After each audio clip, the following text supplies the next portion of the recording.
It's September 18th, 2024. I am Natural Pearl, and it's time to get in the weeds. A wonderful Wednesday to you all. I hope it's a nice one. I hope it's a beautiful day outside. It is here in Toronto, but over in the wonderful sunny shores of Ohio is one Jeremy Lambert, as always. What? You get a quake by the lake, but you got sunny beaches.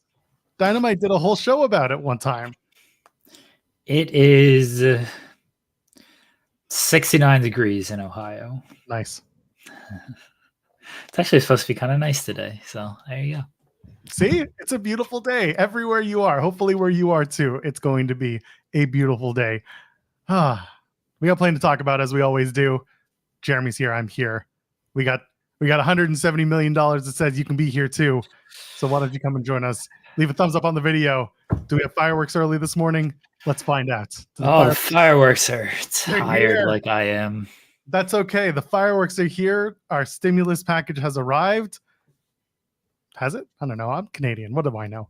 And you can also subscribe to us here on the channel. Every little step counts, and it helps us get a little closer to your friends' ears. How about that? And of course, you can donate a super chat, any amount, get your question or statement around the air, and we always appreciate that here on this channel, where we drop content every single day, some of it live, some of it taped, but whatever you do, come and join us here. Tomorrow morning, for the first time ever, the spotlight's going to be on this channel. They're moving from Maine over to this channel here, Fightful Over Books. So join Steven Jensen and Jeremy Lambert. They're going to be doing their show. Honestly, it's kind of like the one that we do, but it's a little more focused. It's a lot more focused. Jeremy, it's a lot more focused. It's focused on me trolling Jensen. I got a lot to troll tomorrow too. My guy, the tribal chief Roman Reigns overshadowing Cody. Oh, it's gonna be fun tomorrow. You've been preparing this soliloquy, I'm sure. I got an Ula Fala. I can't find it right now. I feel like it fell off. Did you make it, or did you get it from Amazon? Hold on. Where'd it go? Your 27 kids are back in school, so I wouldn't put it past that you asked them to make it for you. There we go. Got the Ula Fala. Oh, some ways that's so questionable. I'm gonna be wearing it tomorrow, the entire show, just decked out in the old Ula Fala here. I mean, it's not, it is what it is, but theme parties and stuff, kids got a bunch of stuff. So I'm gonna have that tomorrow to troll Jensen. You wanna spray paint it red? No. I don't want to ruin it's the kids stuff. Like, I'm not trying to mess it up or anything. Yeah, it's a silly bit. That's all. We got a great interview with Psycho Boy Fodder and Angelina Love that we taped last night. That's gonna air tomorrow. So they're really fun. We've had them on the show before. I got Angelina Love. This didn't happen on air, but she unblocked me on Twitter because she had blocked me previously. I was probably a jerk and said something many years ago when she was more active on social media, and I apologized and we cleared the air. I don't even know what I said, but I'm sure it wasn't great. Have you? Yeah, I was gonna say, you haven't gone back and tried to look for it? I may or may not have.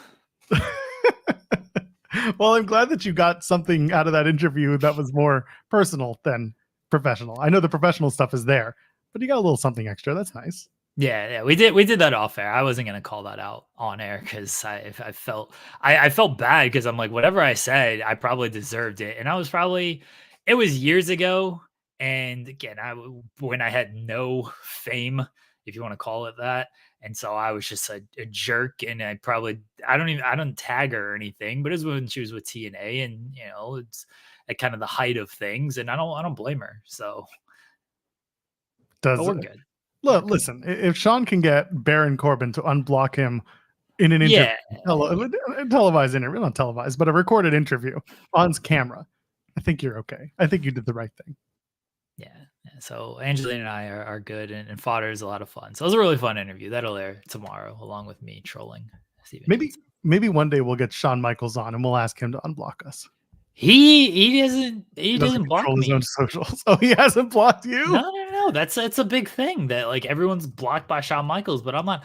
I was blocked by Adam Pearce, but I learned recently that I'm unblocked. I don't know what happened to change that, but yes, I was 3 weeks ago. I was blocked by him, and then last week or so, I saw one of his tweets show up on my timeline because, Lee does the announcements and it's official and everything. I was like, oh, I thought I was blocked by him. And I went and I'm not anymore. So I don't know what changed. I don't know what happened, but I was blocked and now I'm not blocked. So it's all good. Shawn Michaels has not blocked me. I was a Shawn fan growing up, not Brett. So I was always on Shawn's side. Look at you now. Look at you. You married a Brett fan and you're a Shawn guy. You got the best of both worlds, don't you? I guess so. I mean, you got a pretty wonderful partner. So you got that going too. Facts. It's pretty great.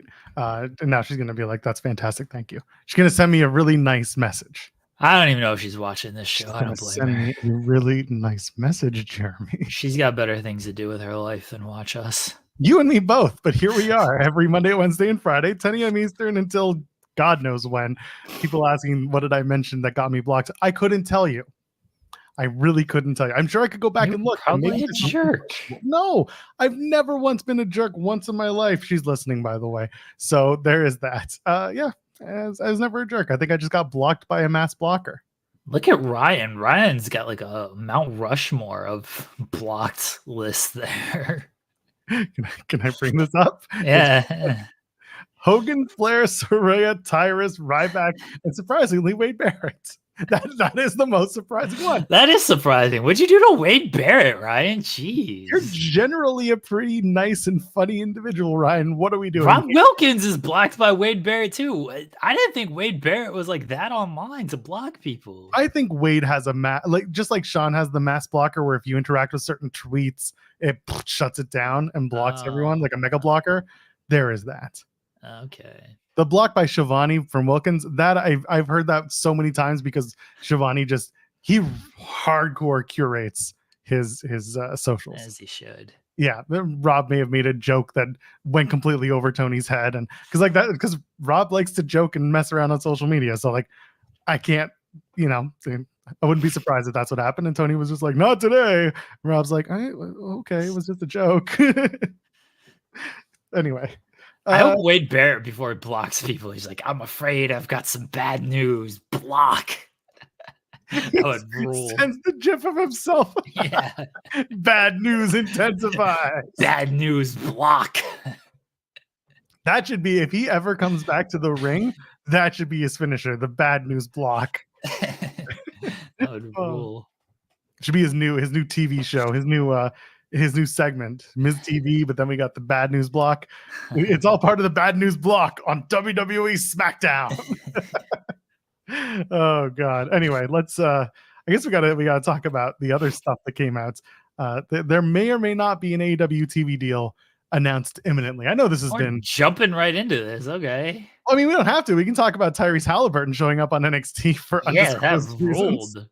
Let's, you know what? Fine. We can do the AEW TV talk a little bit. We just have a super chat, but we can always get to that when the time permits. We'll get to the AEW talk. How about that? It'll all come together. Let's start off with Tyrese Haliburton. Your dude, your favorite. I mean, I'm not a Pacers fan or like a huge fan of Haliburton. He's fine. He's a good player, but I like that he's a wrestling fan because anytime the wrestling and NBA crossover like Allen Iverson, I'm a fan of it. Comes out, he's originally NXT started, it was supposed to be the contract signing between Trick Williams and Ethan Page. That devolves because Ava's not good at her job, according to the main eventers. What if she had been good at her job, the contracts would have been signed. Tyrese shows up and he's like, I'll get it done. And everyone's like, fuck, you're gonna get it done? What do you mean you're gonna get it done? And that plays into the final segment of the night. They try it again. They sign the contract, do Trick and Ethan Page, and then Tyrese says, well, there's also going to be a special guest referee, and out comes CM Punk, who had been out earlier in the night. That's a separate conversation we'll have, but Punk comes out. He is the special guest referee in the main event. Well, I don't know if this is the main event, but this is certainly the NXT title match for CW in Chicago. It's the main event. Is it the main event, or is Julia and Roxanne the main event? Now that Punk is that's fair. Now that Punk is the referee, feels like Page and Trick is the main event. Yeah, this is the main event. Could be also that Trick recaptures the title, and maybe Roxanne is going to keep hers. I don't know about that. So Punk is out. He's the special guest referee. He tells them to go fight, and they fight. They go off the air. So Tyrese is out here. I thought it was very funny how he is the right guy for the wrong job. And he comes out and he's just like, I brought some of my teammates and they're sitting front row. And then they're booing him because they're in Orlando. And he's like, oh, I'd boo me too if I had to cheer for the Magic. And just the crowd went off on him. Look, Tyrese is kind of a natural at this. We know he's a big WWE fan. He was at the Madison Square Garden show with Jalen Brunson. I've been following Tyrese for a while. First in Sacramento, trade with Domantas Sabonis and everything. And when they did WWE night, Houston did WWE night, and Booker T was there, and like the Houston Rockets did WWE night, and Tyrese Haliburton, they were playing the Pacers that night, and Haliburton went off on this game. He's like, "Why'd you guys hold WWE night with me here? Like I had to show out." Is Booker like he met Booker T backstage and everything. So Haliburton's been a long time WWE fan. So it's cool to see him, and yeah, he seemed pretty poised out there. And the booing is like, yeah, I'd boo too if I was a Magic fan. And so it was a nice little dig. All the Pacers being there was, I wish they would have identified them a little bit more. I guess like no one's gonna know. Oh, there's Obi Toppin and Miles Turner. Like, all right, sure. Who are these guys? Miles Turner, I think's been an all-star. It's like, who are these guys? But I hope Haliburton comes back. I hope he does more stuff. I feel like Haliburton, if he could get cleared, which wouldn't happen anytime soon because the season starts in about a month, he would want to do a match. It feels like there's a SummerSlam match on the table for him in the future. SummerSlam's coming to Indiana at some point. So it feels like there might be a SummerSlam match on the table for Tyrese Haliburton if the dates align and he can get proper clearance for that. It ain't like the 90s where like Rodman could just show up and do whatever the hell he wanted and what were the Bulls going to do. You know, they take care of these guys a little bit more when it comes to this off the court, off the field kind of stuff. They monitor them a little bit better nowadays. But I think if Haliburton can get cleared, I think he definitely wants to do it. It's just a matter of, are the Pacers going to be like, yeah, we got $100 million tied up in this guy, go to a wrestling match. And if something happens, God forbid, our season's basically screwed. Yeah. And I was going to say Raw's in Evansville, Indiana on the 30th of September. I'm not saying he's going to have a match there, but I'm saying if they do bring him back to do anything, it could be as early as that, which is, in about a week and a half. Oh, he could definitely do something there. Yeah, training camp's open pretty soon. So we should be around at the very least. And I'm sure the invitation is there for him. It feels like he's got an open invitation there. Louis saying Evansville is far from Indy. Orlando's far from Indy, and he still showed up there. A bus can take you anywhere. It's amazing. I don't know. I see the state, and I know that states are of various size, and I live in a country where our provinces are very far apart. The cities are very far apart, so I get it. But at the same time, if you're a fan and you're able to get to and from, I'm sure you'll make it. Indiana has no buses. They have no roads in Indiana. Everyone just floats. There we go. But I'm seeing Giannis versus Tyrese. That's the dream match, the Forbidden Door match from Ryan Lambert.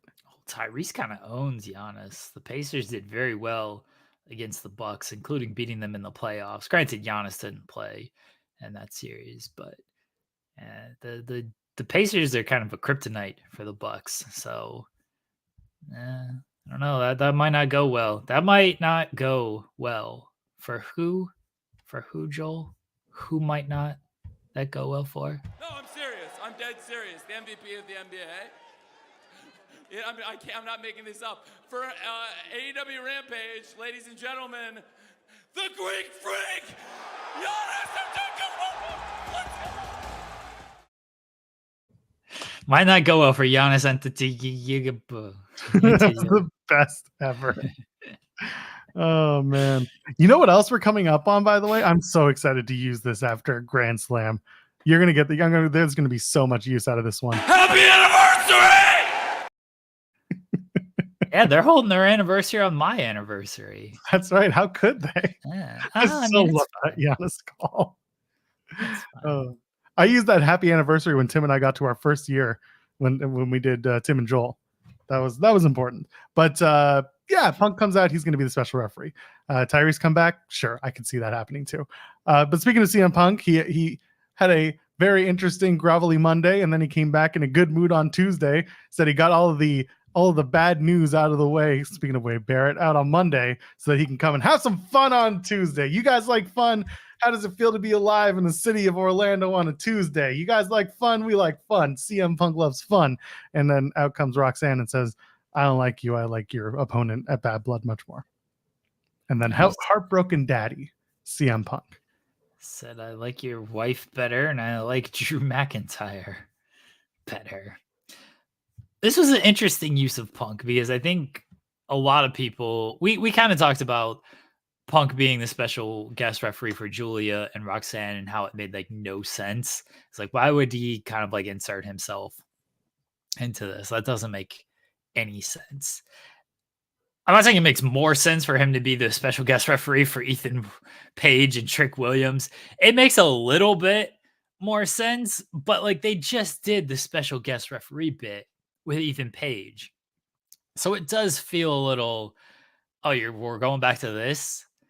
I think it loses a little bit of luster that they just go right back to a special guest referee. Redmond Survivor might have it. Punk wants his revenge on the Firm. That took me a minute. Holy shit. I was like, that was a thing. That might be it. We got to have Punk next week making a Firm comment. I'm going to be firm and down the middle. As a referee. Yeah. Absolutely. For like the 3 people, and they're sitting in this chat right now, who understand the reference. It'll be great. Yeah, he should definitely. Can he work in like the rest of the group there? Can anyone name the rest of the group? I'm gonna rule. Yeah, I'm gonna be firm and down the middle. Don't try any big nonsense with me. I guess he was W. Morrissey at the time. He wasn't W. even Morrissey. Yeah, I don't know how you work in a W. Morrissey. It just makes a Morrissey. To make a Morrissey reference. Yeah. I will bring my big guns with me, and I will be like the Moriarty to your Sherlock Holmes. What? Lee Moriarty was there for a little while. Yeah, but Moriarty to Sherlock Holmes? At least do like a. It wasn't Holmes Moriarty. Wasn't that the thing? Is it? I'm pretty sure that's what it was. Yeah, I want to stoke the flames. Would definitely be one of them. Stoke the Flames is good. That's a good one. Yeah. Yeah. And then at the end, you should just say, and Matt Hardy too, and then just walk away. Oh, and Private Party were there too. So you and I were gonna. I mean, like Punk wasn't our own. Yeah, but that wasn't like the Punk stuff. That all happened after I Punk. It's guns, Big Bill, Moriarty, Ethan, Stokely. That's the group, and then maybe we could work in a MJF reference if you want to. But yes, we got some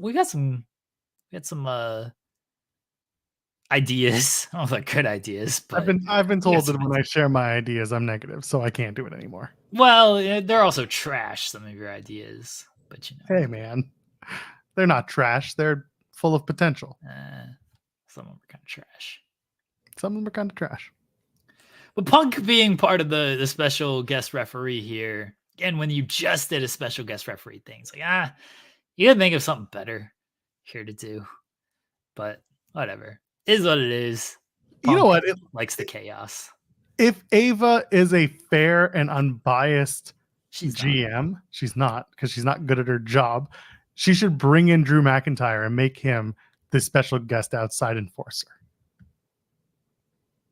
What they should do is Punk shouldn't be the referee. His history, he stole a referee shirt at Clash at the Castle, and he screwed over Drew McIntyre. Hold on. Did he steal it, or did he just politely ask for it under the under like false pretenses? Sure. He asked for it, and then Jessica Carr was just like, yeah, sure, here you go. which that doesn't make it any better. But then he used it for not good. He did not use it in an impartial manner. He went out there and abused the power. I don't feel like he should be in this position. This is a promotional malpractice by Ava and NXT and Shawn Michaels and WWE as a whole, because they're the ones letting this happen. Drew should be the timekeeper. That's it. Okay. I don't need Drew and Punk doing their own dumb thing on NXT. Unfortunately, it's inevitable. They have a Hell in a Cell match Yeah, I guess the so. next Saturday, or that Saturday. So it's you just kind of expect it. That's just where I'm at with this. Ryan said to Superstar saying, "I can't wait for Punk versus Roxanne WrestleMania match." Roxanne's gonna destroy him. One of those two people would love it. Yeah, Roxanne's gonna destroy him. That's not even a close match. Fine by me. And then Will Chisholm also sent a super chat saying, I think they don't want to steal the spotlight from Julia and Roxanne. I guess saying it makes sense. It's such a big women's match for NXT. Again, there's a world where I can see Roxanne eking out the victory over Julia. And everyone's kind of, most people have gotten themselves worked up to the idea that Julia is going to come in, her second match in NXT, take the title, and then Roxanne's going to main roster. What if it's not like that? What if there are multiple matches for Roxanne and Julia? Maybe, again, there are other women who are also on their way into NXT that could potentially take the title. Does Julia need the NXT Women's Championship to make herself known as a prime player in WWE? There are multiple people who have come into NXT, never won the major championships, and went up to main roster and moved from there. You don't necessarily need to win the title to be the tentpole main event. I'm also saying that Roxanne needs to move up. So if it's not now, when is it going to be? I think Roxanne's going to stay for a little while because they got Vacker and Delta coming in, and I think Roxanne's going to work with them before she ends up moving up. I don't necessarily think she is going to lose the title, though. It might be she does kind of just get by, and then they do a rematch down the line, and then Julia wins then. Or she gets by, and then she moves on to Vacker or Delta, and they do a four-way women's match at Deadline or whatever that show is. The Women's Iron Survivor match. Yeah, there you go. That Deadline is the show. And Love Wrestling and Senior Nerd both bringing up the idea that Cora Jade, not to be confused with Sky Blue, by the way, and Roxanne could reunite and cost Julia their NXT championship. You've heard the silly discourse. You know this. Because they both wear backwards hats? They both wear backwards hats. They're both from the Chicagoland area. They both are around the same age. There were some weird people on the internet, Jeremy. Yeah, I didn't know they were both from Chicago. I knew Sky Blue was because they make that a point every single time. I had no idea Cora Jade was from there, but I just saw the backwards hats. It's the only connection I can make. It's like, all right, sure. But either way, if those two work together, I mean, they have a storied past in NXT, do Cora and Roxanne. So why not? Why not do something with that? And then, of course, they're both heels, so they're both going to dislike each other, but work together because they have to confront a common enemy. That is the newbies coming into NXT, the new strong talent coming in, the Stephanie Vackers, the Julias, the Deltas. And Delta's the interesting one to me because, again, Delta's coming in with a lot of interest, but not a lot of experience of people watching her. I'm not saying she's not an experienced wrestler. I'm trying to say people know her name, they don't know her work. Whereas with Stephanie Vacker, she's at least been on an AEW pay-per-view. She's been around a little bit longer. You've seen a little bit more of Stephanie Vacker and Julia as well. You've heard, you've seen, and the packages have been there. So that's it's interesting to me the Delta inclusion to this big three. Yeah, she's coming in with much less fanfare than Vacker and Julia. Vacker and Julia were mentioned on NXT TV before Julia has now arrived. We don't know when Vacker is going to show up. Vacker had wrestled at WWE live events. Delta's kind of the one that's been a little bit more low key when it comes to just anything they've mentioned on TV, because they haven't mentioned I don't think anything on TV. She's been mostly social media kind of stuff. And I don't think she's wrestled too much in the United States either, compared to Julia. Hadn't been too much in the United States, but she did some stuff with she was on the Multiverse show with TNA and New Japan, and so she had stuff at least from there. And Vacker, obviously, you mentioned where she was. Delta doesn't have a whole lot of United States experience, or even like kind of big company experience. It's a lot of just overseas sort of independence. It's no knock on some of these Australian promotions. It's just these Australian promotions are not even like a Rev Pro or a New Japan, or obviously like a Stardom. Yeah, it's a perception game, and it's not bad. It's just a different expectation, knowing Vacker and Julia, and then knowing that Delta is just coming.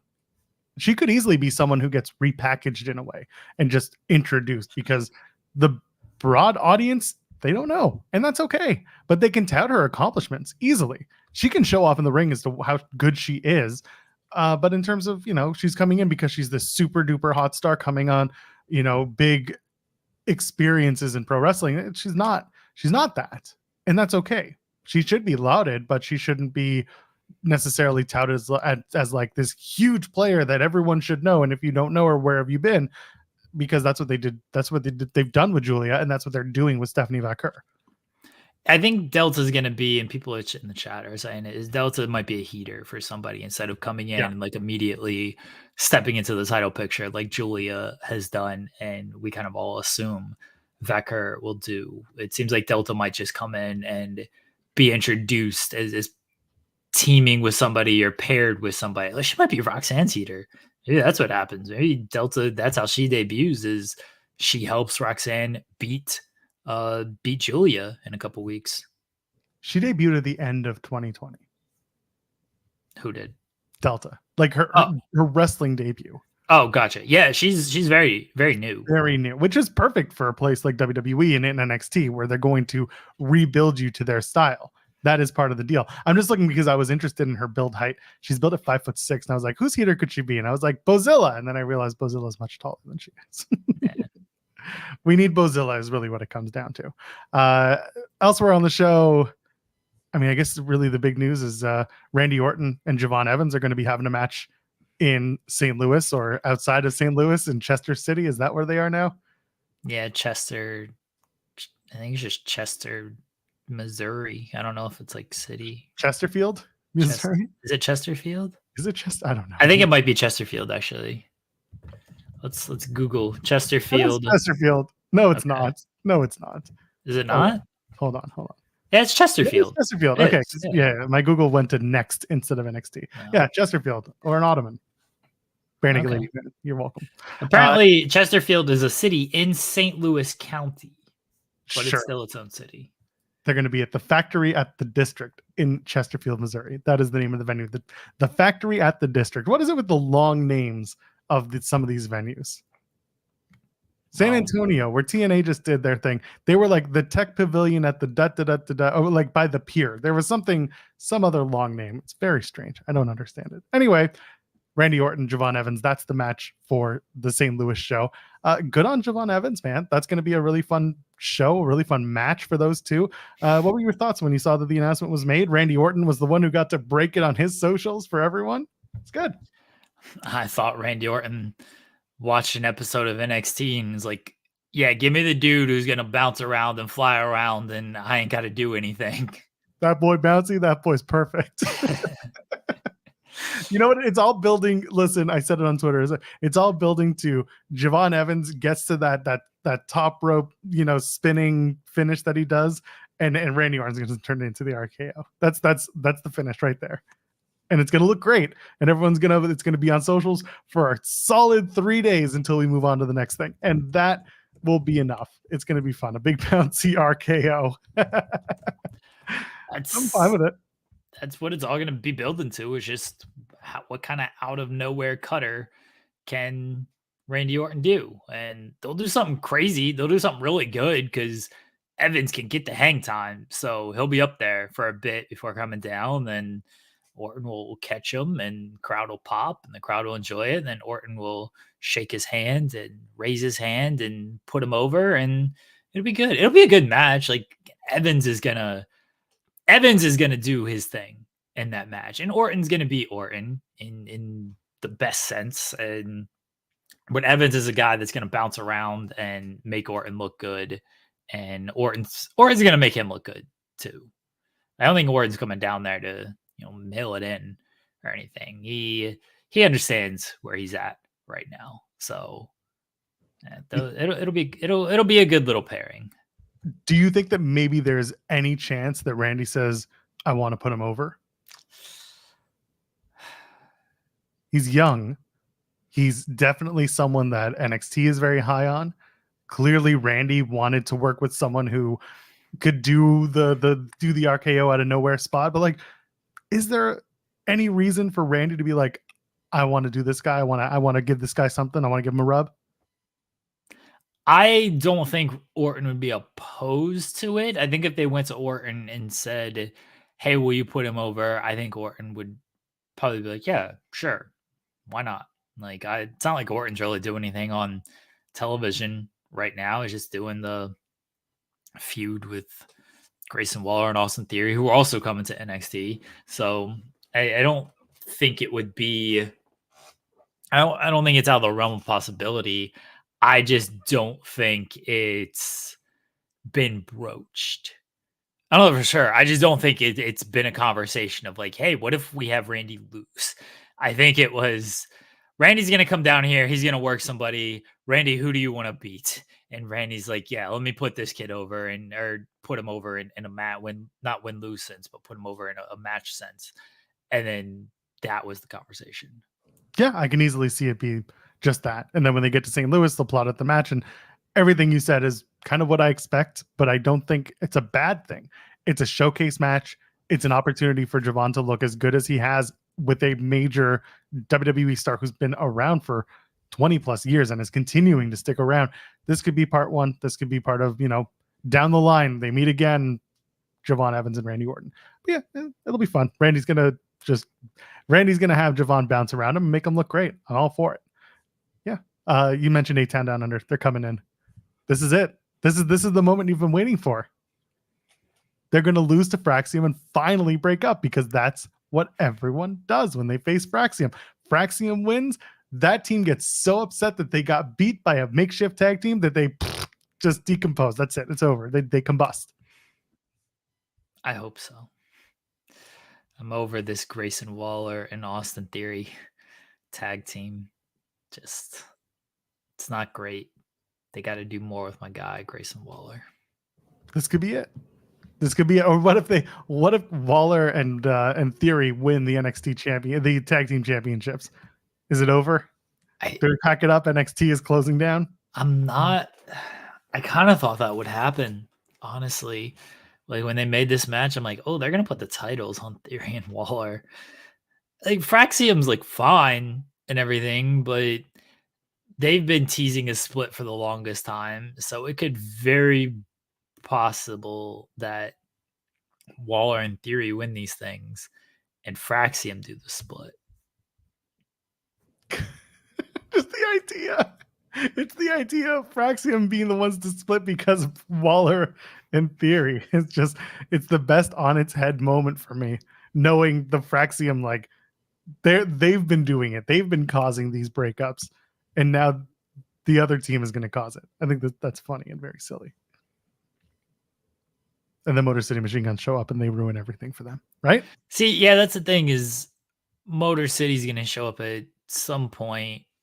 All indication being Chicago, but this tag team match is in St. Louis. The Theory Waller Fraxium match, that's in St. Louis. So it's possible that this might be cramming too much into one segment, but it's possible that Theory and Waller win. Here comes Motor City, and then Fraxium still does the turn. But maybe they hold off for a week later before doing the turn with Frazier and Axiom. I think it's more likely that Fraxium beat Waller in theory. Motor City Machine Guns come out at the end of that match as Fraxium are saying, no one can beat us. We're the best team ever. We keep beating all your guys. Not in like a heelish way, but like a who can beat us.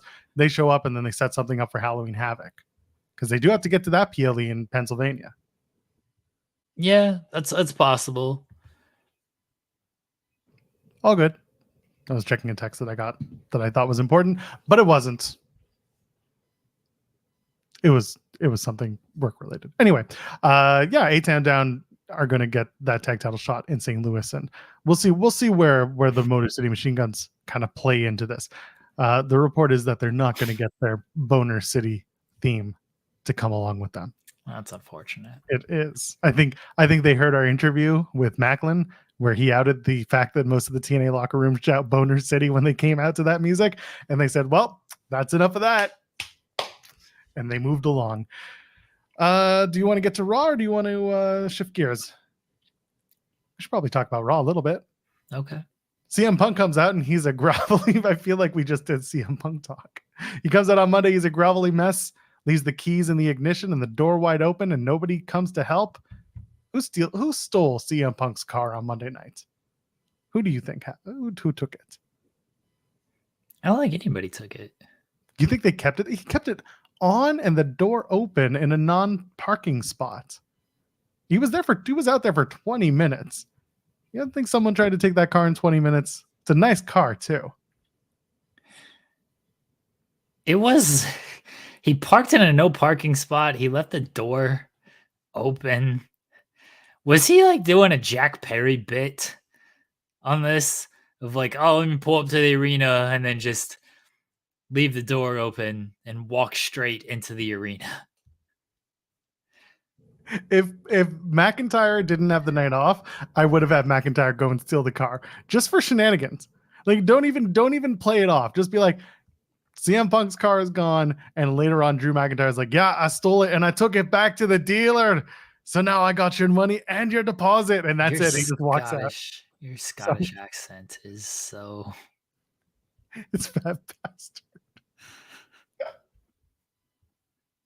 I want my baby back, baby back, baby.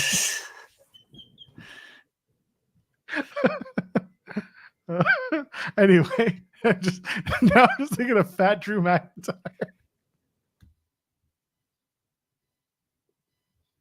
Chili's baby back names. He should have put a bunch of pennies in CM Punk's car.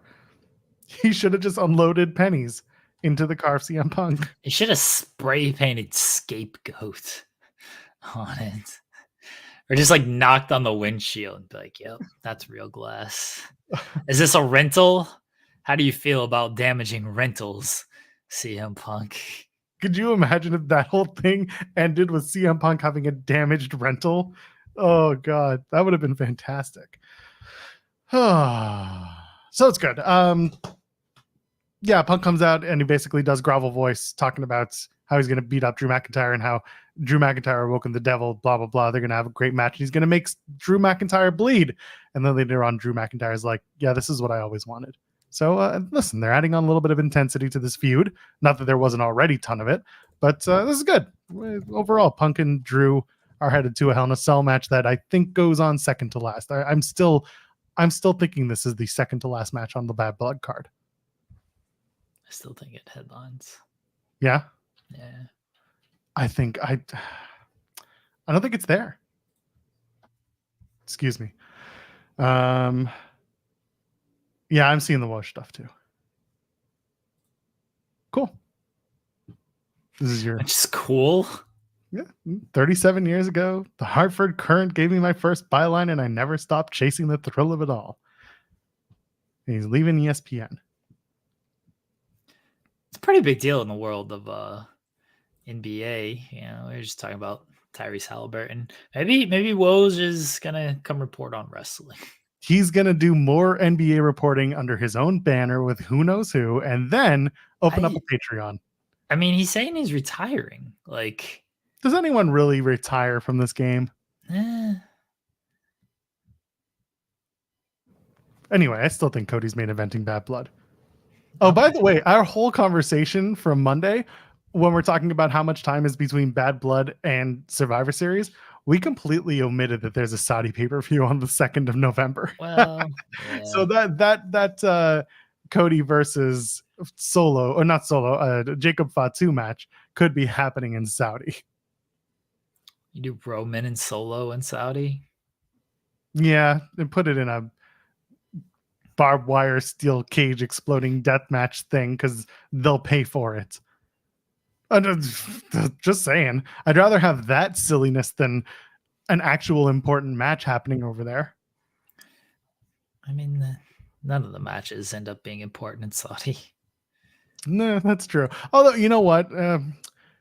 They've gotten to a point where it used to be like the show happens and then it's no longer in canon and we don't talk about it. That's changed. I mean, they've started putting emphasis on the matches, less the location. So like it's in canon, but it's not important as much where it happened. And also they're going to do a Raw from Saudi as well. So that just kind of, it's all. Is that the first 2-hour Raw? No, it's not. That's November. So anyway, we just forgot about that in our conversation. But Punk and Drew, they have the thing. maybe Punk and Gunther is going to be at Saudi. I think Punk is going to work a Saudi Arabia event. Yeah.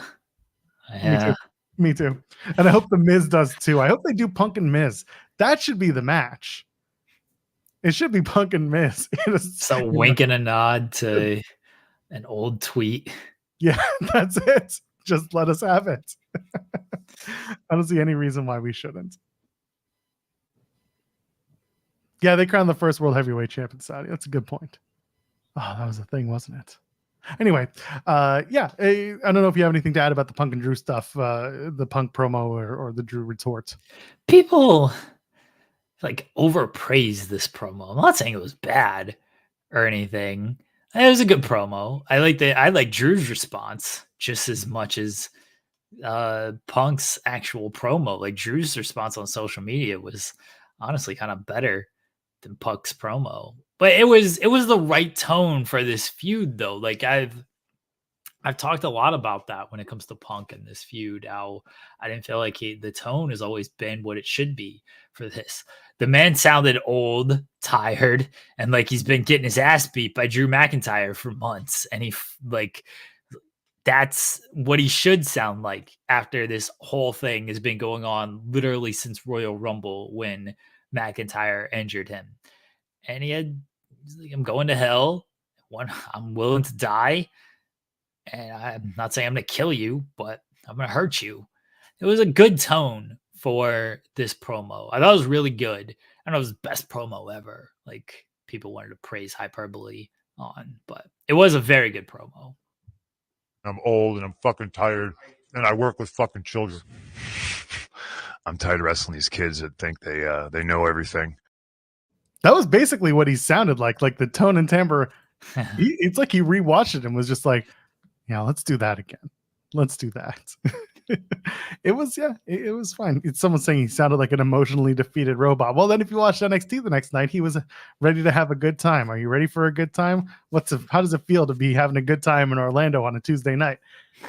Instead, it was fine. It was totally fine. So that's the march towards Hell in a Cell. I'm sure they'll do a hot angle next week. Keep it moving forward. Listen, the point of all of this is that Bronson Reed and Braun Strowman had the match of the year. It wasn't a match. Like they had the fight of the year, Jeremy Lambert. Okay, fight, fine. Segment, fine. You can't call it a match. It wasn't. Well, the bell went off. The bell sounded, and then they immediately broke the ring, didn't they? Yeah, but so like it wasn't a match, though.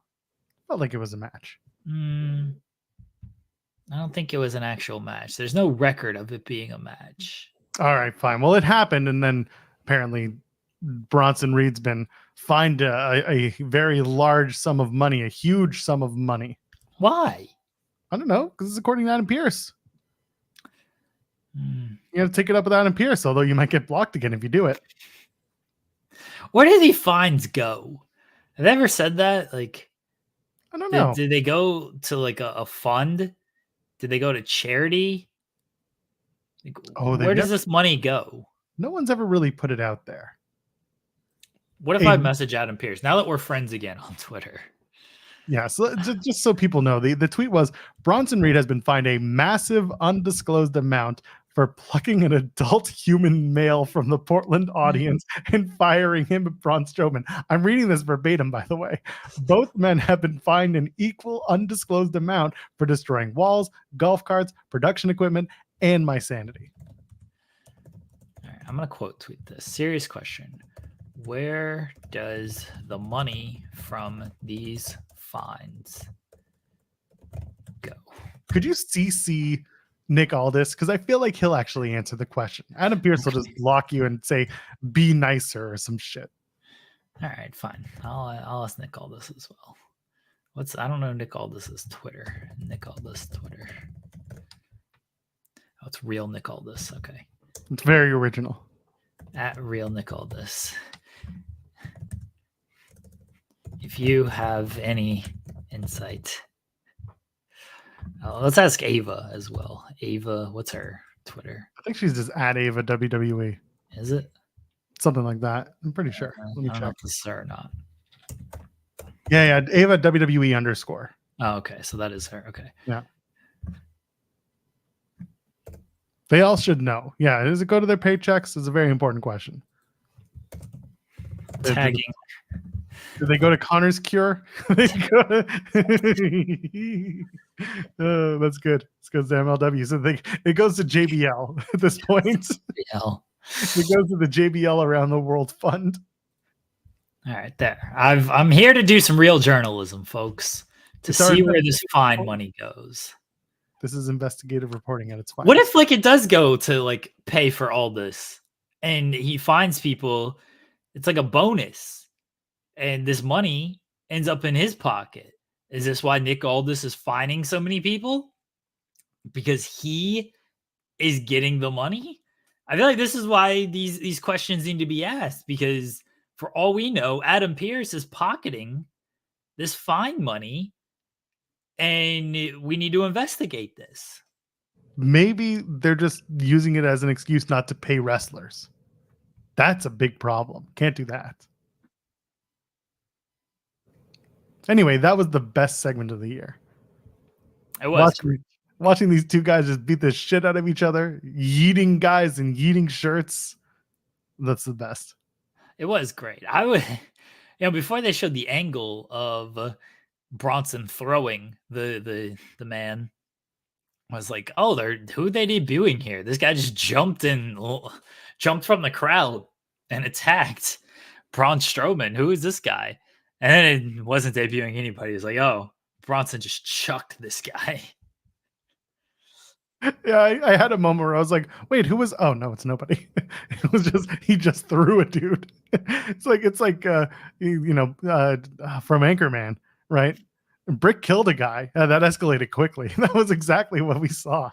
And then I go backstage and they did Braun, God bless Braun Strowman. He can't flip the ambulances and the trucks like he used to 5-10 years ago. So instead, he's just flipping golf carts now. Just flipping golf carts. Can you flip a golf cart? I'm sure you could.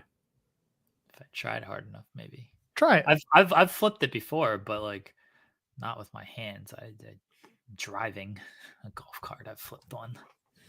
That's a little different. That takes forward motion. What we're doing here is the lifting. Anyway, so Braun Strowman flips over a golf cart. They do a whole lot of brawling, and then they go through. Listen, they went through the makeshift wall. Who did it better? Who's to say? Was it Braun and Bronson? Was it Jericho, Mimosa Joe? You couldn't tell. You can't tell who did it better. One had a forklift. Yeah, one had a forklift, and one's been out for a while because of that. It's clearly more damaging what Jericho did to Joe, unless Bronson Reed or Braun Strowman are off television for 2 months. I mean, you saw the promo earlier that they did between Miz and Braun Strowman. Strowman showed off a pretty gnarly bruising on his bicep, as if it looked like it may have been torn. Not reporting, it's just that was a pretty gnarly. You saw that segment. I know you watched, but it looked like it was a pretty deep bruise, if nothing else. Yeah. So who knows? We don't know what went out there and Oh, sorry. I thought you were saying, yeah, he still went out there, had the match, right? It wasn't a match. It was a match.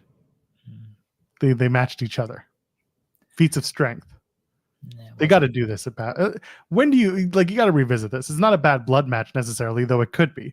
Is this like the Raw after Bad Blood? Is this the when does this match happen again? Because I guess it's going to be a last man standing match at this point. Oh, that sucks. I agree. That's not the way it's. Last man standing matches are not fun, but these two guys have beat the shit out of each other in ways that you want to keep your opponent down. That it just feels like we're going to that. Like it just makes logical storyline sense, but as a match, I agree. Not what I would want to do. Just kind of a thing. No. So then, what's the match? It's just a beat each other up match. Make it a falls count anywhere, and have the falls actually go count anywhere instead of always ending in the ring. Like, just go out and destroy stuff. Call it a weapons of mass sorry, that's an MLW thing. I can't do that. How do you top this? You gotta like crush a car or something. They gotta bring in a monster. That's what it should be. The monster truck battle. We did it. We brought it back around. Halloween Havoc on top of the Hershey Center. Monster trucks. Yeah, That's the one. monster truck battle. And like, you know, there are ways that you can make this. You can up this match. We had the same conversation when it came down to Hangman Adam Page and Swerve. It was like, how do you do more than you did in like the Texas Death Match? How do you do more than what you did? You know, how was the cage match going to deliver above the other matches? And like they continue to Braun and Bronson, they continue to kind of up the bar a little bit more. I can see more out of their shenanigans. They've only broken the hood of the car. They haven't broken through the car.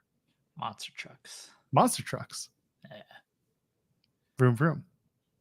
But yeah, this was the point of the night for me. I was like, we're not talking about anything else from Raw. Obviously we did, but you know, it was good. This was a highlight of the show, and deservedly so.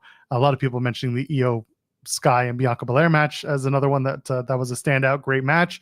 The other stuff that really caught my eye was they're going to do Jey Uso and Braun Breaker for the Intercontinental Championship next week on Raw, presumably the main event.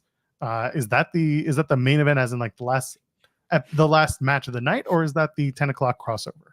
And who wins this thing? Is it the end of Braun Breaker's Intercontinental Championship streak? Does he lose it, regain it? Does he retain it? He's defended the title like once. So have the tag team champions, and look where we're at there. But it's not a streak, though. I didn't A say streak is more than one. I didn't say streak. You did. What did I say? Streak. You said Intercontinental title streak. I didn't say streak. I think it's rewind the tape, folks. Someone can rewind the tape. I don't think I meant to say rewind the damn tape right now. Rewind the tape, folks. Go ahead. You can rewind the tape. If I said streak, I misspoke. The idea here is not a streak. It's the idea that he drops it and picks it back up from Jay. Or does Jay continue the streak of being a big old loser? Is probably what I meant to say. Someone can go ahead and rewind the tape. I'm rewinding it. All right. Go ahead and listen up. Tell me what you got. Dead air. Find it yet? Yes. You said streak. Well, give me the context here. Hold on. I will replay this show. This is Inception. What is this weedception we're doing right now? Hold on. I'm holding. Just share the screen. Yeah, that's what I'm doing. Taking a Look at great. this. Here we go. Jesus Christ. All right. Now if I press play, can everybody hear the audio? Is Yes. that the You can hear it? Yeah. Okay. All right. I'm gonna rewind it just a second here. All right, you ready? Ready, everybody? We're gonna have a Jeremy is correct moment. Everyone use the hashtag Joel is wrong. I mean, Caden's already put the quote in the chat. Is that the main event, as in like the last match of the night, or is that the 10 o'clock crossover? And who wins this thing? Is it the end of Braun Breaker's Intercontinental Championship streak? Does he lose it, regain? Okay, so I said streak. I didn't mean to say streak. Hashtag Joel is wrong, everybody. Also, I agree with Big Man Dogs. Light mode is for not good people. Changes the dark mode by itself later. Oh, you got it on the automatic gimmick. Anyway, yeah, I misspoke. I didn't mean streak. He's got the Intercontinental Championship. Shut up, chat. Ban all of you. Just take them all out. No, it's not an Intercontinental Championship streak. It's his reign. It's a short reign if it is, and then he can pick it back up. My point really was that, will Jey Uso continue to be a big old loser, or will he finally break his streak of being a big old loser? I think Braun Breaker wins. I think Jey Uso should win. Yeah, Pile Driver finisher is correct. You didn't misspeak. You were wrong. I misspoke. You were wrong. At least I didn't say it was a match against Gunther like I originally had written down in my notes. Gunther is still Intercontinental Champion, if you ask me. Apparently, sure. That's definitely wrong. From one big gold belt surrounded by black leather to another big gold belt surrounded by black leather. Come on. There's no difference here. What are we doing? Joel is streaking. Sounds awful. Yeah, well, I'm not wearing any pants, so clearly we're doing a good thing today. Prove it. No, I've seen enough golden dollar signs in my time on this channel. Coward. And every time I request a review, we do okay. Anyway, yeah, so the Intercontinental Championship match, you think that Jey Uso is going to lose and Braun Breaker is going to retain? Continue that big streak of his. Sadly, Jey Uso is going to lose. You see, Ryan Lambert has the right idea. Eventually, all things come back around. They are still the tag champ. Are they not still the tag champions? They are. They will soon. Yeah. Meanwhile, speaking of Gunther, you've got Sammy trying to break up alliances all over the place, including this one. He's trying to break up Imperium, but Imperium's like, no, screw you. You suck, LOL. Are they still Imperium? They're just like two dudes. Two dudes with attitudes. Two dudes with European attitudes. I don't know if they still call themselves Imperium. It's just Gunther and Kaiser. Die Matt ist attitudinal. Yeah, who knows? They're still together as a team, though. Are Ludwig Kaiser? They don't team. Look at their team, as in like they're pally pals. They have similar entrances. They wear black. They have questionable haircuts. When was the last time Gunther and Kaiser teamed? Like legitimately. Oh, that's a good question. Are you cage matching this? Yeah. I'm gonna look this up too. See who On gets it. television, the last time was February. It was a 6-man tag against Jey Uso and the New Day. It was Vinci, Gunther, and Kaiser. I don't know if they've ever done like a tag team match together. It's always been a 6-man. Yeah, and then Vinci. It was always Vinci and Kaiser. Big time winner Giovanni Vinci. They beat him in 2 seconds. That ruled.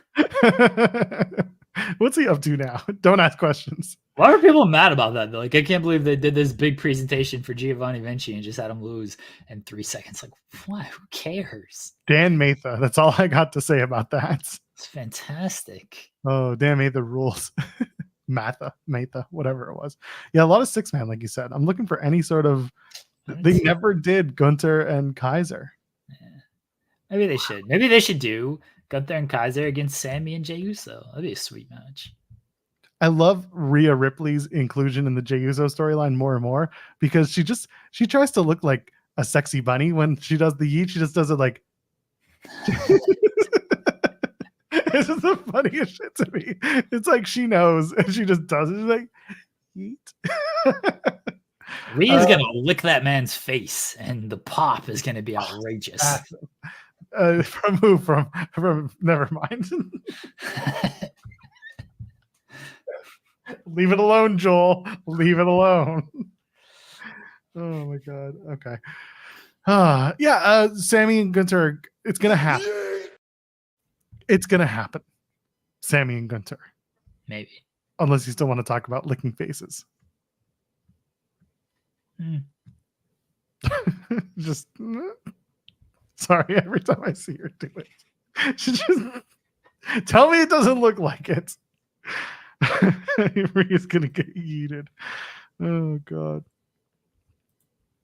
All right. That's it from WWE Raw. You think Natty's gonna turn and join the PFC?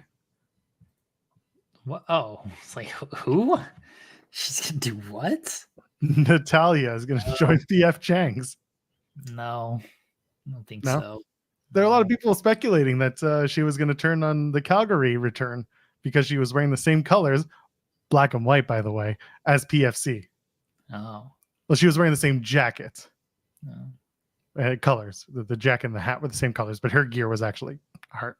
I think it's how to be a cool addition to that group. I just don't think it's gonna happen. I mean, that's how it all started. Remember, Sonya Deville came back and she started talking to people, and they were in the background talking to Natalia, and then Natty disappeared for a few months because contract and working and stuff. She was off TV. Natty should show up at JBL. That would be funny.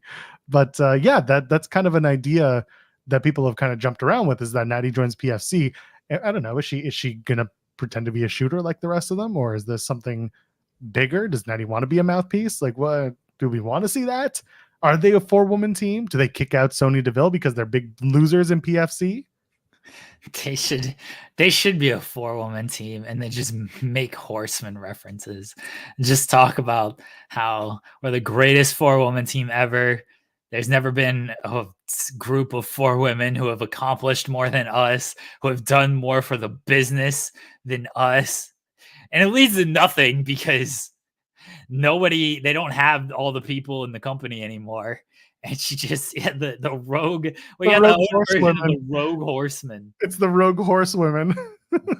We were the 4 that should have been. And Zoe Stark's just like, I'm just here because I needed something to do on TV. Shayna's very confused. She's like, shit, I was part of the one group, but at least this one is together and a semblance of a group and not just referenced offhand on WWE television because we happen to be all in a contract for 5 minutes many years ago.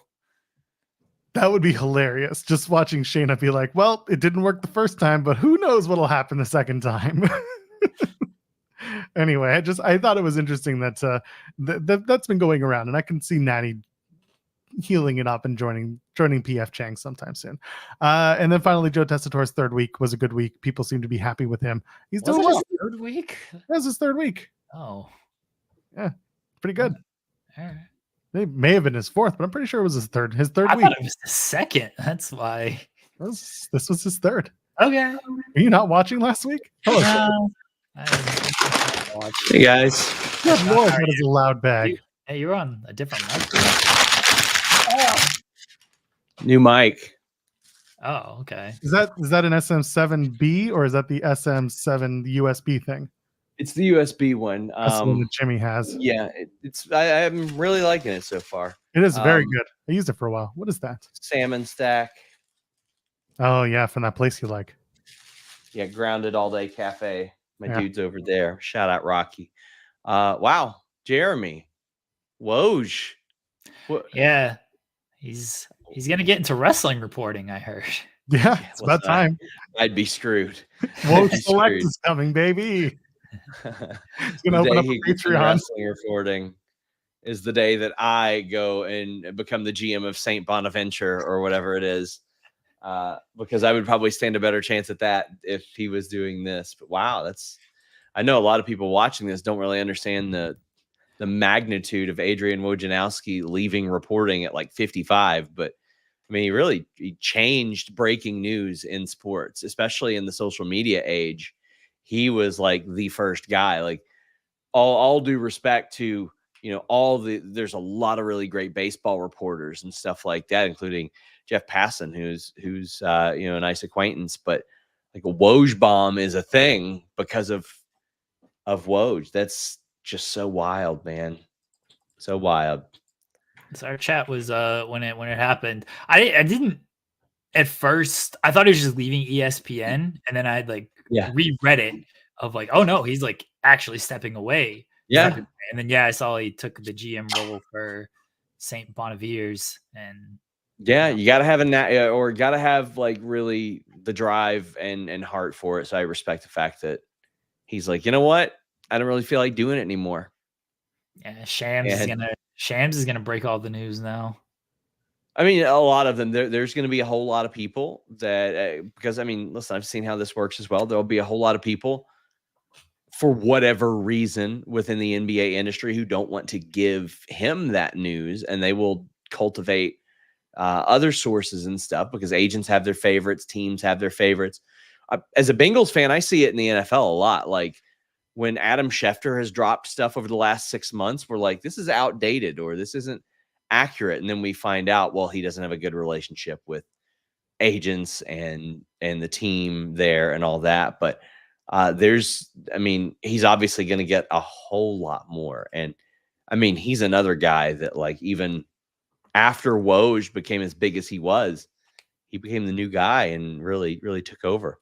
I think Woj is still going to break some news every now and again. I don't know how familiar you are with hockey reporting, Sean, but Bob McKenzie was basically the Woj of NHL reporting, and he stepped away a couple years ago. But every now and again, Bob McKenzie comes around with like a big trade break or a big free agent signing, and just to show everybody, like, it's still, I could still do this if I wanted to. I think Woj is going to do that. Oh, in the That's NHL, fair. we still have Darren Drager and Elliot Friedman. Kevin Weeks breaks all the news, brother. See, I mean, that's, but even Elliot, like, if I were to ever quit this, I know that the things that people tell me would then open up, because and again, wrestling is so different than basketball, but you break stories and you get accurate news, and if you do it slow and steady, then it comes in more volume. Pause. But if you start breaking too much news, then people will be like, whoa, I got to scale back. I don't know how much I can tell you, type of thing. So then if you then stop for a while, I think that it would sort of rekindle in that manner. And Woj doesn't have that problem. Woj, and sports is way different. It's far less taboo to go to ESPN or Woj or media and be like, hey, we're breaking this news. Like, in pro wrestling, it's a thing that people look at and they think, like, well, this isn't normal. Well, it's not normal because it wasn't a thing 15 years ago, because no mainstream outlets were covering wrestling at that point because it wasn't cool. And those relationships didn't exist to that level within wrestling. So yeah, I think you're right. I think that Woj still will get some stuff like that. He might be like, give it to somebody else. Like, you never know. He might be, I don't know who's like next up at ESPN, but he might have somebody already picked out, and he just, GMs might tell him, and then he might tell that person of just like, hey, you're who I'm giving this stuff to now. I mean, I'm pretty sure he had, Woj had like a $35 million contract at some point. And it is funny when I'll see people be like, Woj and Shams wouldn't do that, Sean. And I'm like, you give me $35 million and I'll completely delete my Twitter. I'll delete Jeremy's Twitter. Man publicly sent a you to a U.S. to a U.S. governor. No, not governor. That's also true. But like, representative. I get a $35 million contract. I will break into Joel Pearl's home and physically delete all of his social media. Like, you don't have to come here for that, baby. I'll do it myself. I would love that. Listen, I'm seeing like Dak Shepard getting $80 million for a podcast. I'm like, damn, man, we ain't that big, but I'll take six figures, please. Give me the six figures, and then I'll even shut it down. Then do that for me. Gladly delete all the social media stuff. But man, very happy for Woj. I mean, that can't be a decision he took lightly. But also, man got his money and he got out, and I respect that immensely. And he said that he wanted to spend his time in a way that was that reflected a lot more. Look at Oliver back there. Hey, dude. I mean, but I kind of get it too. You do such a high stress job for so long at a high level. Oh gosh, I couldn't imagine at his level. Like, it's an insane amount of time, effort, and stress. And eventually you do want to make that fix. And maybe it was a health thing. Maybe there was a reason that he decided to step back, and he stepped into a role that is easier to manage in his life at a time when he wanted to make a change. And he's still involved. He's just not involved the same way that in reporting. I respect it. Again, like, as a guy who's pivoted professionally myself in completely different than what this story is about. But I understand the idea of like needing to pivot for your own mental health, your physical health, whatever it could be. Like, that's good on him. I completely agree. Completely agree. Guys, do you all think that left nut Mike Ramirez is going to get a push? He should. I feel like he's going to win the AEW Intercontinental National Championship at some point. Well, if they don't have one, I'm sure they will. Yeah, I'm pretty sure that's a title. Well, that's if you beat Okada and Osprey in a triple threat. That's you win. And then win the Continental Classic, and then you got to be in the tournament next year. Yeah. But then You can it's only not earn one your shot title. by winning the gauntlet, though. That's the only way you can earn your title shot in this. You gotta Yes, win the and consecutive gauntlet. then you have to defend you have to defend each title separately.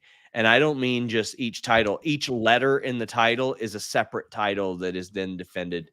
But when you have them all, it's a crown. So, But you can only defend those title in a city that starts with the same letter as well. So you can only defend the C part of the title in like Kentucky.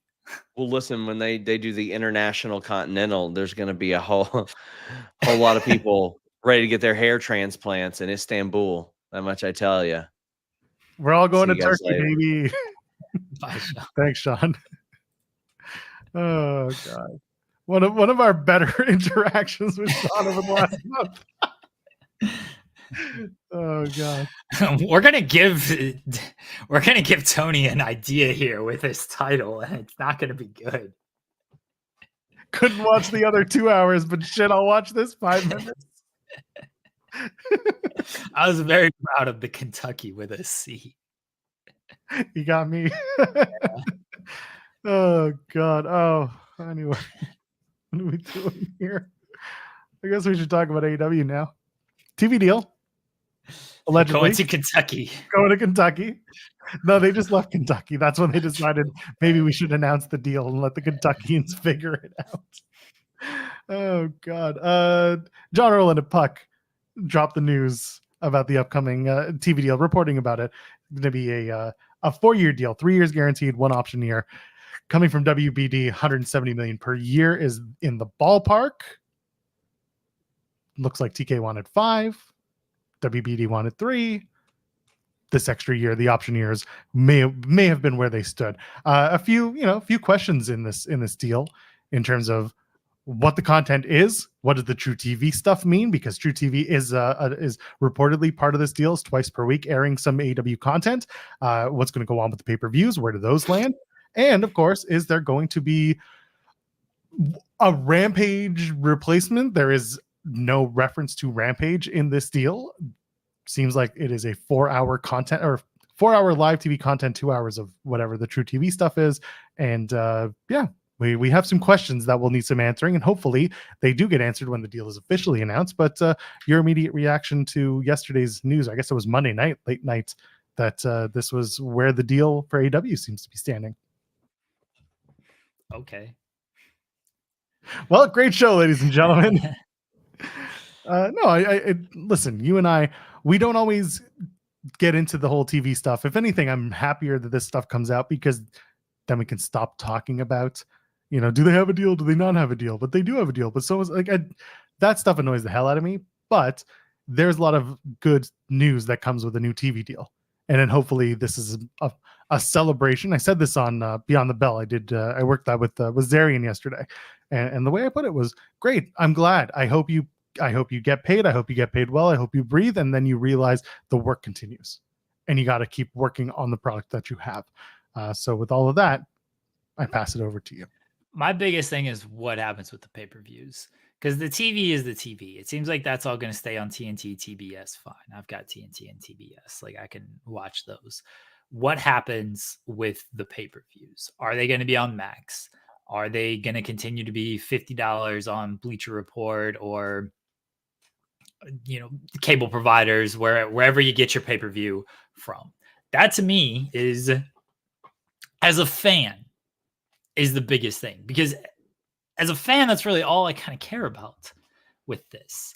I'm not someone I'm glad AEW is getting a deal that pieced together wrong. I am someone who is glad AEW is getting a deal because it's healthy for the wrestling industry and it's healthy for AEW. And I think whatever you think about AEW, whatever your criticisms might be, on screen, off screen, whatever, they've helped the industry. So them getting a big, healthy television deal only helps the industry. And as someone who works sort of in the industry, Like, it's good for me because the more competition that's out there, the more promotions that's out there, the more big time companies that are out there. It's good overall for people like me who cover this kind of stuff. It means more work for me. That part kind of sucks, but the steady diet of work keeps me employed and keeps me busy. So for that, it is good. As a fan, the stuff I care about is where the pay-per-view lands, because again, the TV doesn't look like it's changing too much. You're still getting Dynamite on TBS. You're still getting, seems like, Collision on TNT. All that's the same. The thing of Rampage maybe going away, maybe it's Shockwave, whatever that third kind of show is, it feels like it's gonna be Rampage-esque anyway, of whether it's short matches that are like fine, recaps, whatever it might be. But the TV stuff is just kind of okay, sure. Where maybe ROH lands on True TV, don't know. But like, all right, fine. Like that, not much changes to there. Pay-per-views as a fan is the biggest thing, because if I'm looking at that, all right, am I getting these on Max as part of my Max deal, or do I still got to pay $50 a month for these things? And if I got to keep paying $50 a month and you keep adding shows, then I'm like, this kind of sucks. And I think they'll continue to do pretty well on pay-per-view. They've done well on pay-per-view this year. Their bigger shows do a little bit better than your kind of non-bigger shows. They've been pretty well. But when you continue to ask people to pay $50 a month for these shows, at some point there is a point of, I don't know if this one is quite worth it, or I already spent $50 on this one. I don't know if I want to pay $50 for this one. And then it's happened over the past couple of years. It does become a little bit of diminishing returns. Maybe it still evens out and it's fine. Like, I don't know what their books look like. I'm talking about as a consumer, as a fan, there are decisions to be made where if you're only running 4 pay-per-views a year, maybe 5, then it becomes, okay, I can spend $50 every 2 months or every 3 months on these shows. But now you're asking for it every single month. It's like, I don't really know if I need to see World's End right now. I'm going to save my money for Wrestle Dream or whatever their Wrestle Icon, whatever their show in Japan is going to be that may or may not be a pay-per-view on New Japan World. Wrestle Dynasty. Not to be confused with AEW Dynasty. Yeah, okay, sorry. Or should Dynasty. Redmond Survivor mentioning that Andrew Zarian's pretty sure pay-per-views will be on Max, but also remain on pay-per-view. So traditional pay-per-view. We also talked about the possibility of staying on the other platforms that they use, Bleacher Report, Triller, YouTube, things like that internationally, and even domestically for the US, because we started doing some math. And if it's $50 for a pay-per-view and AEW takes home 50% of that over a year, that could be a $25 million windfall. If there's 100,000 buys on the pay-per-view, if you get that money, like, what do you want to keep that money, or at least try to keep as much of it as possible. If they put it on Max, is there a Max tier where they add AEW programming for an extra $20 a month that bundles in maybe live viewership for for Dynamite? Is there some way to make that more attractive as a $20 tier to not lose the full 50? Is it, again, where does it all fit in? Because like you, I agree, the pay-per-view is a big question. How does that fall? A lot of people are spending, upwards of $50 a month on the pay-per-views. There's also no live streaming for pay-per-view on Max, but other streaming providers are getting into that game. I don't know if there is no live streaming pay-per-view on Max. There is live streaming on Max, though. There is. They've done stuff. I know they've done at least one. They've done the NBA. They've done NBA. Yeah. Okay. They have live streaming on Max. Again, pay-per-view, I don't know, but you can definitely live stream on Max. So I could see a tier of some sort. Maybe it's next day of Dynamite and then that gets changed later on. I don't know. Again, I don't know how they want to jumble their numbers or how they want to make it work.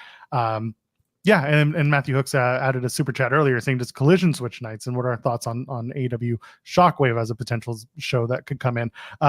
First of all, Collision switching nights, do you see a benefit to keeping it on a Saturday or moving it? We've talked about that, of Thursday might make the most sense for Collision if they're going to switch the nights, because they do, when they tape Collision, they do tape it on Thursdays, and it just I don't want to rehash the conversation we had months ago, because I think I actually made it a short, so people can just go watch that short. But it just becomes a thing of like, what makes sense kind of logistically. Can they get the same arena? Is it going to be in the same, same area, so they can use some of the Dynamite talent on Collision? Don't move it to Thursdays because I have a show on Thursday nights. And also Ring of Honor is currently on Thursdays. I know you can change Ring of Honor anytime, but don't force TNA away. Let TNA own their night. Let TNA can just stay on Thursdays. What night is TNA going to move to? Catil's Day. TNA is just going to run Sunday nights? That sounds awful. That's a pay-per-view disaster waiting to happen. Yeah. Their specials are on Fridays. Unless it's a pay-per-view, then it's Saturdays. I don't know. And then we were asked about our thoughts on the Shockwave show. I know you had mentioned the idea of this being a 1 hour Rampage style show. What if it becomes almost like a AEW Dark Elevation, jacked metal, live wires, Super Astros, whatever it is, type of program, where it's more magazine style with the recap of your, here's AEW in an hour effectively. I wouldn't mind that. It's a good way to catch people up. Maybe somebody doesn't have 4 hours of the day between Collision and Dynamite to catch up on everything, so you give them a news show. WWE still does a WWE Now program that airs syndicated and internationally. You could easily do something like that with Shockwave. It just comes down to what a buyer wants from that type of content and if it's worthwhile for them. I think SP3 and I talked about the potential of a new show on not the Warner Brothers network. It seems like if they do something, let's call it Shockwave. If they do something, it might be on Fox Sports 1, which enhances the scope of AEW, because right now everything's on TNT, TBS, and they might do some programming on True TV. We'll see. But it's all in the same family of networks. If you get on Fox Sports 1, it's a different family of networks. It's potentially a different audience, or at least a different set of viewers.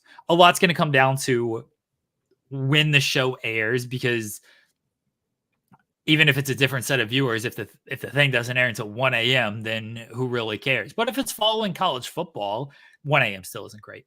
But if it's following a college football game on Fox Sports 1, it airs at like 11, then you might get some potential people who are watching college football. They stick around, they see what this is. They see, oh, I can watch this on TNT and TBS. Here's when the show airs. Maybe they check it out. Like you got to have the synergy there of promoting your TNT and TBS shows, your big shows, if it is on a Fox Sports 1. But it's going to come down again to when it airs on Fox Sports 1, because following a college football game on Fox Sports 1 is probably going to do better for you, even if it's at like 11 o'clock, than a show on Fox Sports 1 at like 7 that follows, I don't know what kind of programming they have on there, but let's say not Undisputed, or I think that's on Fox Sports 1.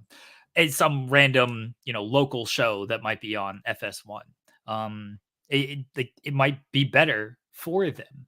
Whatever Shockwave is, I expect it to be basically like Rampage. Maybe it is more of a recap show than Rampage is. I don't think that's a bad thing. It's just when's it going to air? That's what's going to determine not necessarily the success of it, because I don't think the success of a show like this is how many viewers does it draw weekly, because it's probably not going to be a lot, if we're being honest about things.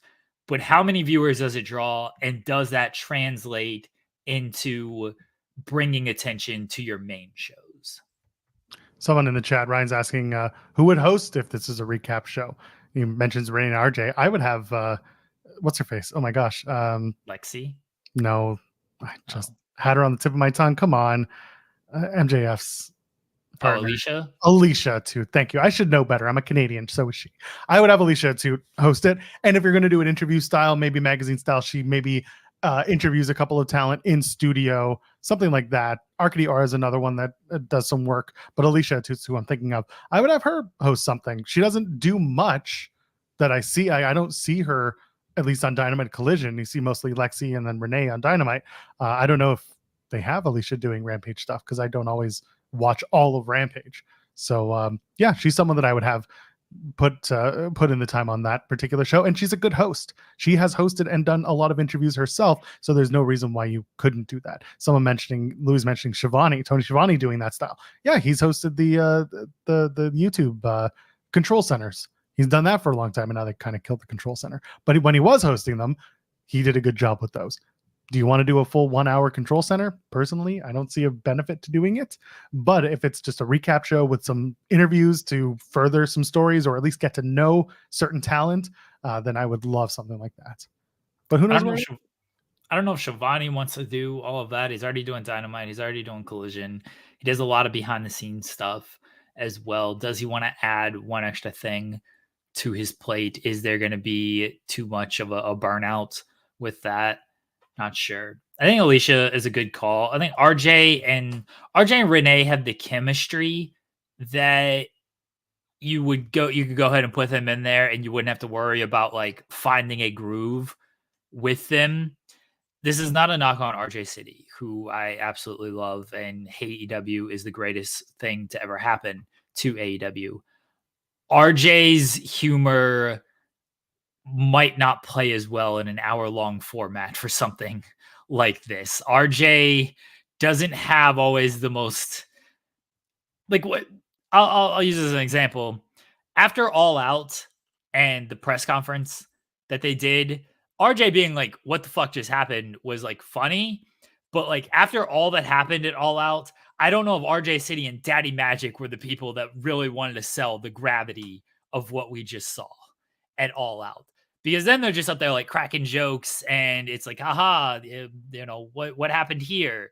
And it's like, I don't know if this is what you want to do to just sell and it's fine because it was this little press conference that only media people, you know, were really watching and paying attention to. But if you're talking about a show that is not centric, but selling stuff that AEW is putting on television, you don't need a dose of RJ City like that. I think RJ is better in short little segments where that humor can get over than hosting like an hour-long show. Yeah, I'm inclined to agree with you. He has a lot of talent and a lot of expertise. He also is very niche, and he's going to appeal to. Listen, if the show is on at 2 a.m. on a Friday night, then you use RJ City. And you use RJ City. Again, not a knock at RJ. You just play to the strengths. He's doing great when it comes to the segments that he does in front of the camera, and he does work behind the camera. That has been very popular and very well received. You don't necessarily need to put RJ in everything. That's why I mentioned someone like Alicia Atout, who they brought into I wouldn't say big fanfare, but they certainly made a pretty big deal out of her finally joining AEW. They did an interview with her on Unrestricted when she started, and she had mentioned, you know, I came in, I was supposed to start, and then I couldn't, and then I did, and here I am. And she hasn't really been on the show as much because you've got Renee, you've got Lexi, who's been shining brightly as she's grown as a backstage interviewer and as backstage talent. You can use someone like Arcady Aura or like Alicia Atout on a show like this where they hone their craft and they get better at it. They did it with Kathy Kelly in WWE. That's how she really started. Renee, that's how she started really getting her way through, was working with Mean Gene Okerlund, doing a show together. That, you know, she mentions that often, that for Renee, those were like her formative years, was co-hosting with Gene and like learning all about how to do this and how to learn from someone like that. So I want to see a good kind of news magazine style show, I guess, out of this. But of course, it could also just be a wrestling show, and it's not a knock at AEW. It's just they also like to put as much wrestling on their shows as they can. So it could easily just be, you know, Redmond Survivor says he doesn't necessarily think it's going to be a recap show. It could just be a third hour of Dynamite type of presentation, or it's what they tape in place of Rampage and then they air it on, you know, wherever it's going to air. Well, I don't know if you know this about AEW, Joel, but it's where the best wrestle, not where the best do a recap show for an hour. That doesn't quite roll off the tongue. I think it'd be very funny if whoever hosts the show gets to say that as their first week. Welcome to where the best host the news. Here it is. That's all I want. Yeah, Eddie Kingston should do that should be your first interview. That should be it. Alicia Atout interviewing Eddie Kingston in an AEW setting. Nah, it's got to be Renee doing that. And King's like, the fuck's up with your husband? What is going on? Claudio told you not to trust that piece of shit, Claudio. I didn't like Bryan Danielson. What happened to the movie in the match, huh? What happened to the movie? You baked this shit? Oh yeah, I'd love to see Eddie Kingston come back just for that, just to berate people in the backstage area. Where's Tony Khan? I got to talk about a plastic bag. They should have a segment on the show. Just Eddie Kingston addresses his enemies. Eddie Kingston, just 3 minutes, says whatever he wants. Go. You know what really grinds my gears? And then all of a sudden Fox is like, oh, no. We did that one before. We can't do it again. An AEW Confidential show with Eddie Kingston. And it's Eddie doing a serious Mean Gene style presentation where he's like over the top news anchor. Oh no, was it Confidential? Yeah. And then Excess was the next one with Trish and Coach. Remember Excess? Yeah, not really. But I know Confidential was the one people liked because it was go behind the scenes at WWF and then WWE. Wonder how many retakes they had to do with Gene when they made the switch to WWE. They didn't have to do any retakes. It was all live. It was all, one take. One take Jake. Yeah. One take Gene. I can't believe they're gonna just kill off Collision. Yeah, is that what we're doing? Yeah, I was there for the premiere episode of Collision. It's a good show. I don't think they're killing off Collision. They would kill off Rampage. Oh yeah, Rampage, not Collision. I was like, you sure about that? I confused which CM Punk vehicle they were gonna kill. The short one, not the long one. Okay, sorry, everybody. One was given to him. One was given for him. The other one was given to him. Yeah. You can guess which one is which. Yeah, like an AEW bite this type of show on social media. That's the one. 75 aggregators immediately. Nah, no one pays attention to this show, which is good and bad. I feel like more people should, because I drop news that like you're not gonna hear anywhere else because I'm way too in deep on stuff. I was vindicated this morning by Bryan Danielson when he correctly, I guess it's correctly, but like he pointed out that he was not going to do the Tiger Driver to his son at All In. It was going to be a power bomb. All these people on social media were like, oh, look, he's going to do a Tiger Driver. I'm like, no, he was going to do a power bomb. Speaking from experience, Bryan Danielson came out and said, yeah, I was going to power bomb. So again, if you listen to the show, you would have known what Bryan Danielson was going to do to his son at All In. You got to listen to what the fathers and the father figures in your life have to say about wrestling children, because they know exactly what the move is going to be before the move happens. Also, a lot of people running with that Jesse Ventura shit now that Saturday night's main event's been announced. But that's going to be a conversation for another time once the show comes closer into our purview. Hey, okay, we didn't talk about this when it happened, did we? No. I know you and I talked about it. Yeah. About the report. Yeah. Yeah. Context is very important on this stuff, folks. Okay? Context is very important. Who is saying things is very important. And if you just look at certain things online and you just look at tweets and stuff, you don't always get the full context. You don't always get of who says stuff. So this Jesse Ventura thing comes out. Who said it? Greg Gagne. Okay. Greg Gagne says this stuff. And then everybody's just like, oh yeah, Greg Gagne says Jesse Ventura and WWE are doing something else. Do you know what Greg Gagne said immediately after he mentioned Jesse Ventura maybe working with WWE? He said he haven't talked to Jesse Ventura in years. He said if he sees Jesse Ventura again, he's going to punch him. He says, if you have nothing nice to say about somebody, don't say anything about Jesse. He said that Jesse wanted to be Donald Trump's running mate in 2020. And he had this long conversation with Jesse, and Jesse refused to do a figure with Adrian Adonis, his wife, refused to do an action figure. Greg Gagne is not a reliable speaker when it comes to Jesse Ventura. And all of that context was lost because it's just aggregated on social media or it's not properly put into articles by people. The context is completely lost that Greg Gagne probably shouldn't be taken serious when it comes to matters on Jesse Ventura. Maybe it ends up working out that Jesse Ventura and WWE does something. Maybe. I would not take Greg Gagne for his word on Jesse Ventura related matters. But no one got any of that from the actual context because people misreported, mistyped, didn't care to put it all out there because no one really cares about all of any of that stuff nowadays. It's just, oh, what can I do that's going to get me engagement and $5 from Elon? $5? That's a lot of money. I mean, for the month, like, it's, that's for the month. That's true. Yeah, you got to work better on that stuff. Not you specifically, but like people working on the grift. There are better grifts out there. Steal a car. If someone leaves the car door open and the key in the ignition while they go to the ring to go cut a promo, you take the car. Get the deposit back. Goes on your credit. You're fine. That's fine. Love Bro, did you bring us any of this? A cheeseburger, beer batter, onion rings, and a double fried steakhouse fry. Wait a minute. sounds Double good. fried steakhouse fries? How do we do that?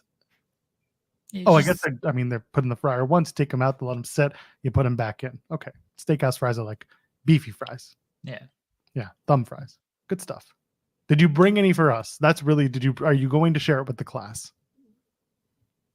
Or do we have to make a $200 million deal to get that? First you fry it on low heat and then you finish them on high. Thank you. I love that this also becomes a cooking show some weeks. So that's where we're at. Well, that's the Saturday night's main event stuff. They're officially doing that. And then, back to the AEW TV deal. This is, again, you mentioned it at the top of the conversation. This is good news. Okay. There's money coming in. We can stop the whole, like the sky's falling stuff. I said it on Beyond the Bell. I almost said our show name. I said it on Beyond the Bell with Andrew Zarian. This is something to celebrate. And then it's going to be time to get the work done. And there is still work to be done because Joel's going to be negative, everybody. Yeah, no, that's what I've been told. That's what I do. I'm incredibly negative. But the point is, this is good. Let the wrestlers make money. Let them continue to make money. I hope they make more money than they've ever made in their life. But I also hope that they get to play to the bigger audiences, and I hope they get to play to more and more people. And I hope that this business builds. I like being in the crowd at AEW shows. I like being in the crowd at WWE shows and at TNA shows. I like being in the crowd for these things. I want more people in the crowd. That's what it comes down to. Good for them. Yeah, I'm just a negative Nancy over here. Negative. I can't even think of another name for it. Negative Joel. Negative Joel. It's like -1. Yeah. But I'm negative Joel. Negative Joel. Tell the world. Why are you saying AEW is dying, Joel?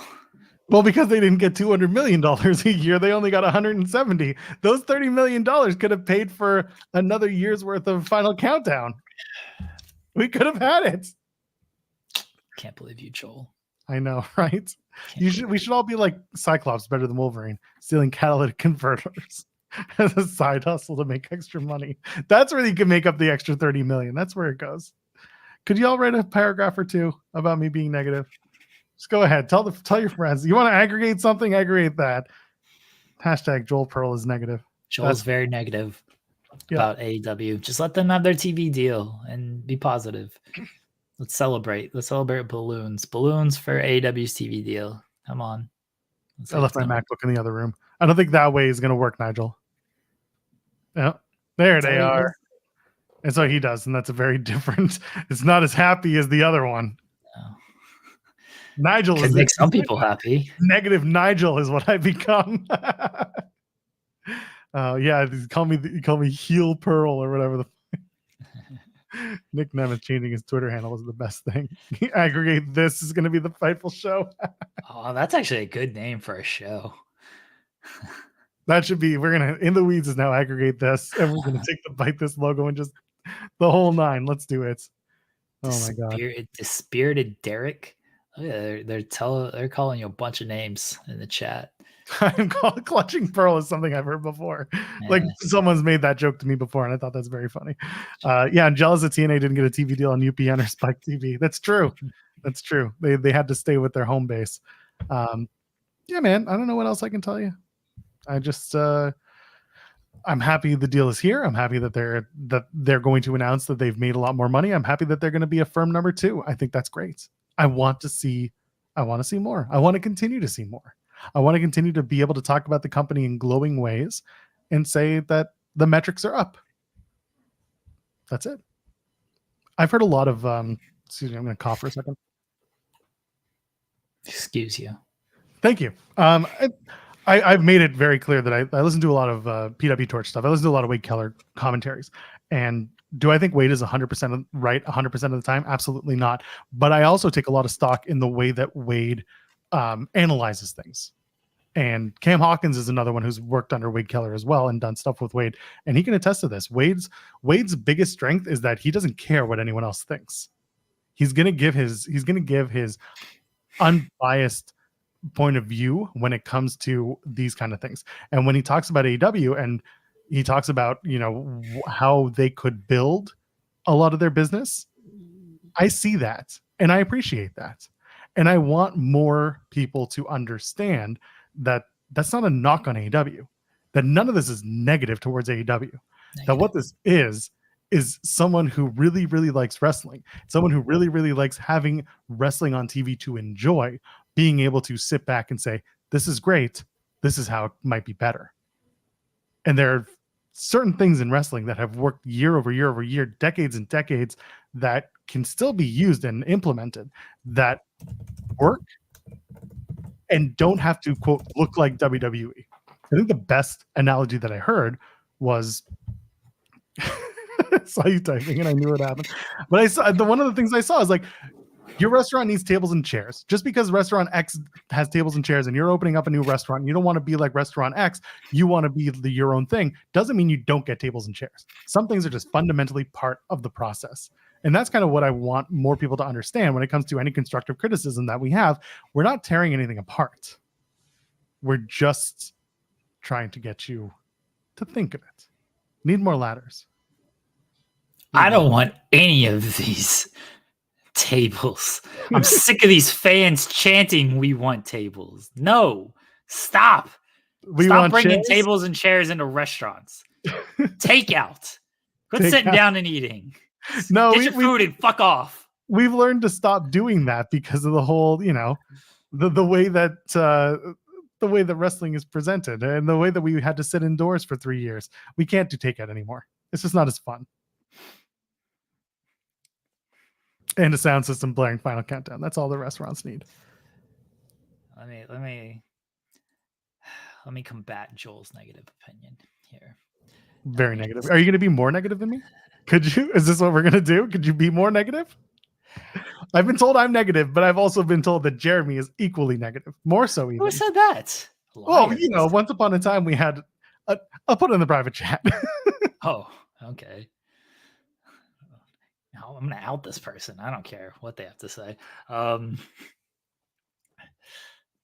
It's good news that AEW is getting this type of. I don't remember. Oh yeah, okay. Yeah, now you remember. I just can't remember the name, but you know who I'm talking about. Yeah, always there until one day, not anymore. Yeah. I mean, Pulowski here. Now, it's good that AEW is getting this deal. It's healthy for the industry. It's healthy for AEW. It's fantastic. I do think Joel is correct in a way of. It's okay to say right, by the way. Yeah. You can use a hashtag if you want to. No, hashtag Joel is wrong. You've got the deal, but now more work begins. It doesn't stop, right? Just because you get this deal doesn't mean everything is fixed. Doesn't mean there isn't other stuff to do. It'd be great if it was. It's like anything in life. You get a raise. All right. Just because you get a raise Now you don't have to work as hard. Some people may, but most people continue to work hard to justify the raise. You get a promotion. Okay, now you got to do different things. Now you got different tasks to focus on. Like, all right, I worked really hard for this promotion. Great. Now I got to work harder in other areas. I've solidified this area with the promotion. I've got to look elsewhere and try to maybe get a promotion to this level next. And that's really what it comes down to. The TV deal is great. That is one benchmark they have hit. It is fantastic news for AEW. It is fantastic news for the industry. Now there's still other benchmarks to hit. In wrestling, the story never finishes. Right? Isn't that what somebody said? That's what Paul said, and I think that's what MLW's whole mantra is. He doesn't like the attention though, so I didn't want to say who said it. Well, I'm giving him the attention he so richly deserves out of that comment. Oh, okay. I'll get the music's queued up later. Behold the king. God, I miss Lemmy. Anyway, I thought you had more to say. No, that was it. Oh, you're just okay. When we started the world never stops, I thought you were going to continue making a point. No, I did. I hit the table. Like, I did that thing. That typically means your point's done. Let's fucking go. Sorry.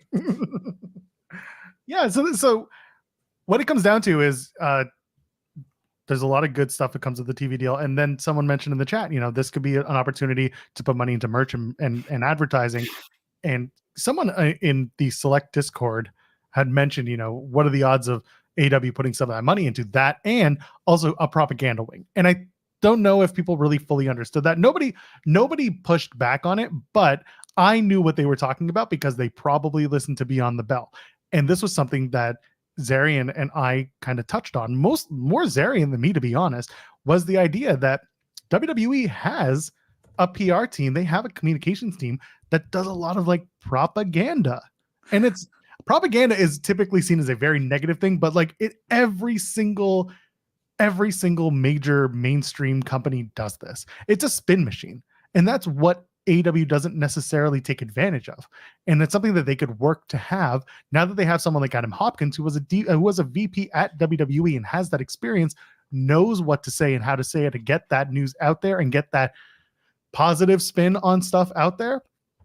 WWE does that and they do it very well. And I hope that AEW can start working on stuff like that, crafting their message so that they are undeniably the show you want to watch or undeniably the show you want to see when they come to town or order the pay-per-view, buy the merch, whatever it is. There's some sort of spin that AEW doesn't use that WWE takes advantage of. And again, I mentioned this, it's not bad to have a propaganda wing of your company, because that shit needs to get out there. This is why I love working in nonprofit. I don't have to think about things like this. But the propaganda wing on a nonprofit is much smaller because we have to prove to donors that you should give us our money, or you should give us your money for our goals. But our goals also include overhead, whether that's paying staff or if that's getting whatever, the stuff that comes with running a nonprofit. Whereas in a capitalist society, the propaganda wing is, give us your money so that we make our product more visual or viable or whatever, something you need to buy, make it undeniable. That's something that AEW could stand to work on and get more from. You're giving me a face. AEW is going to put like drain damage on retainer or some shit. Is that what's going to happen? But that's the thing. We joke, but like they need something like that, not that. But they need those like variety connections, the people connections, the trades. They need that to get out there. And I'm not saying they need to be like WWE and get everything out there and be positive spin all the time, but they do need those less cringy, how amazing are we type of moments. And they've had those. They have had those moments. I hope they do more. But you mentioning that guy. Oh, it was a big no thanks. But I think you understand what I'm saying. They do need to step up that game, as Louis is saying. And maybe he's a little tongue in cheek, but like they just need to bring it to that level.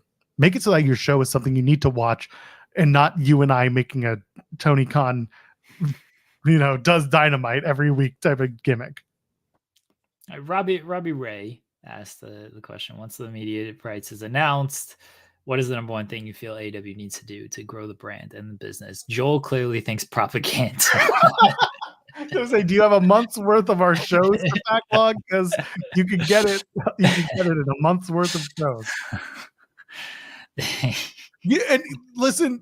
I'm not gonna say what I wanted to say. Listen, Redmond Survivor saying that again. There's a lot of tongue in cheek in this shit. I get it. I really do. You're still talking about it. That's the reality, though. You're still talking about the cheeseburgers. Yes, it's sometimes tongue in cheek. And yes, it's sarcastic, but it's forever linked back to a WWE promotional tool that they used to promote WrestleMania on Peacock at the time. Like, that should still exist, for better or worse. You do have the people who are considered WWE shills and paid by WWE, and AEW doesn't have enough of those people. I agree. So get Brain Damage on retainer. Get real people. Get real people, please. That's the other thing too. Like, at least when they get people, Air Gold, put him on retainer. And again, like, this is part of the thing. A lot of these creators that are like super AEW only, they're creating the content under a pseudonym. They're not doing it under the real name. Like, this is, you could probably do better to get picked up by a company like AEW as an influencer if you used a real name. I don't know, maybe, or just a pseudonym that's not those two. I hate talking about this, but it makes so much sense at the bottom of it. And I think this, but it's such an absurd conversation to be having. Oh man, I don't want to. Well, Kaden, you don't have a real personality on Twitter. You're just kind of existing. I feel like you should lean into this. Yeah, you got a blue check, don't you, Kaden? Just go ahead. You should make this your thing. Yeah, there you go. Yeah, I feel like you should lean into this, Kaden. And again, there's nothing wrong with being an influencer for a brand that you like if you're getting paid for, or if it's something that you're passionate about, go for it. As long as you're not being a toxic asshole about it, go ahead and do it.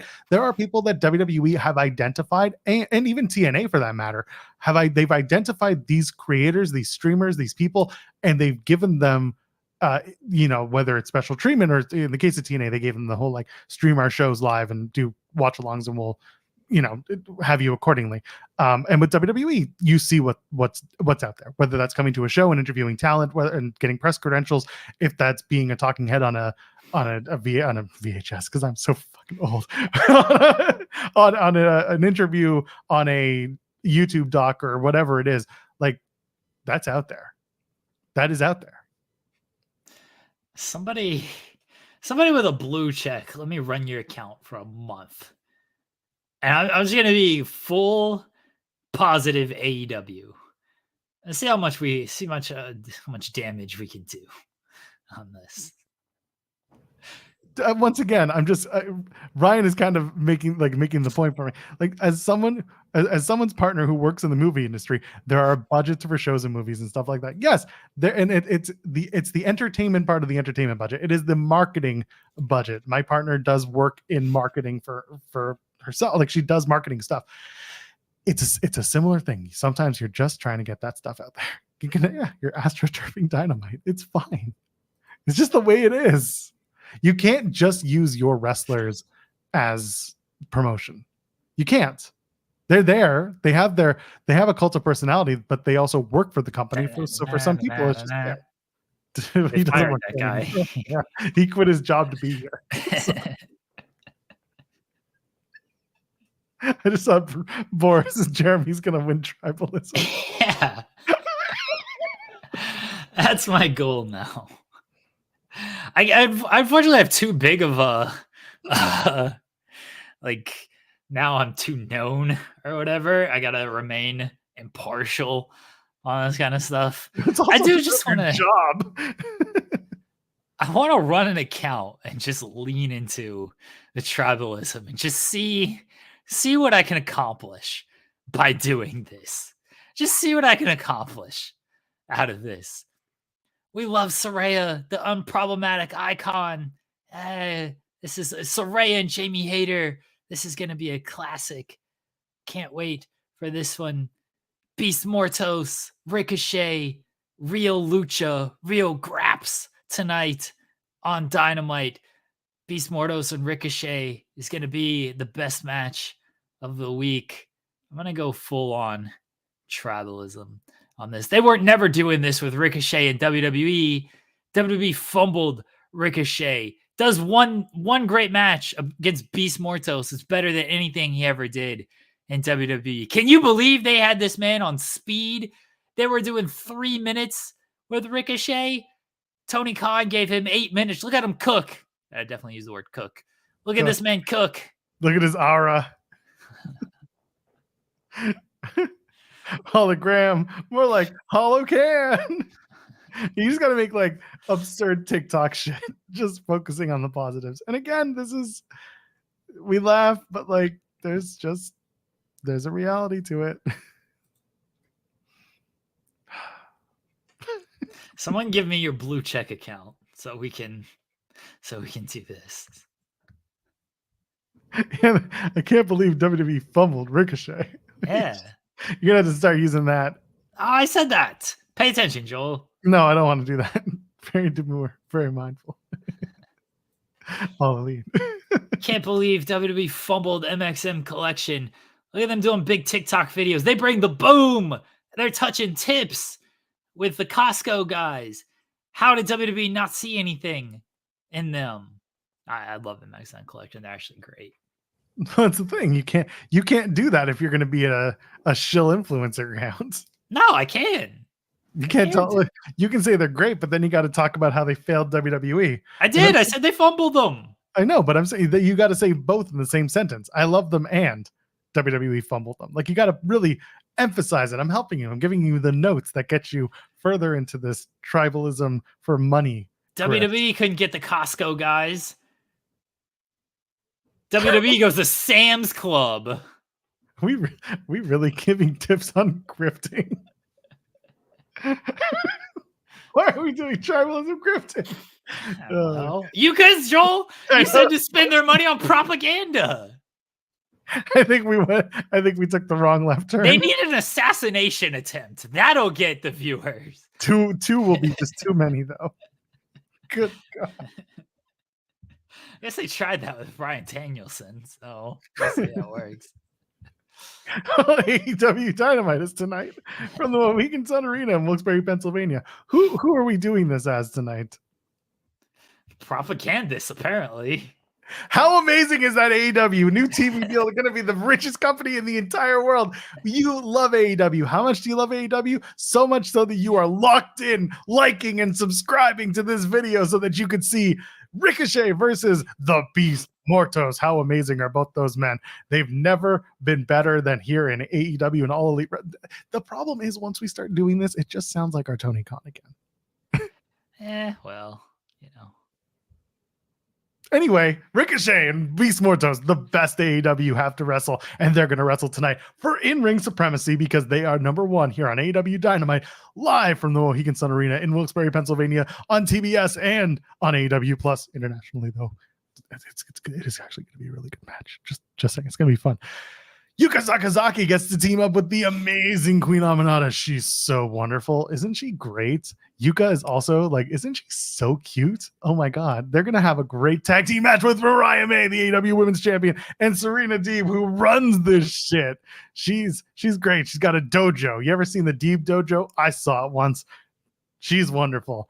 Anyway, they got a tag team match. The Young Bucks, EVPs. We like the EVPs of AEW. They're amazing. They're the best. We should like and subscribe to their stuff here on AEW.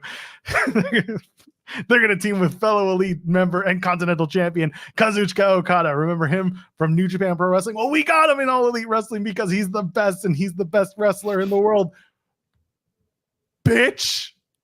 They're all gonna team up against Will Ospreay, the international champion, Kyle Fletcher, the other number one contender for the tag team champions, and Konosuke Takeshita. Listen, you can't.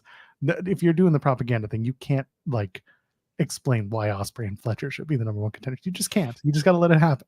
You just got to let it exist. And Konosuke United Empire, Joel. Learn the history. The history doesn't matter because it's not an All Elite Wrestling, so it doesn't matter. They were friends. Nobody's friends before All Elite Wrestling. They just materialize. They have no background. Will Ospreay and Fletcher were friends in AEW, and then Ospreay was like, I need to do this on my own. I don't want to be associated with Don Callis. And Kyle Fletcher was like, all right, cool.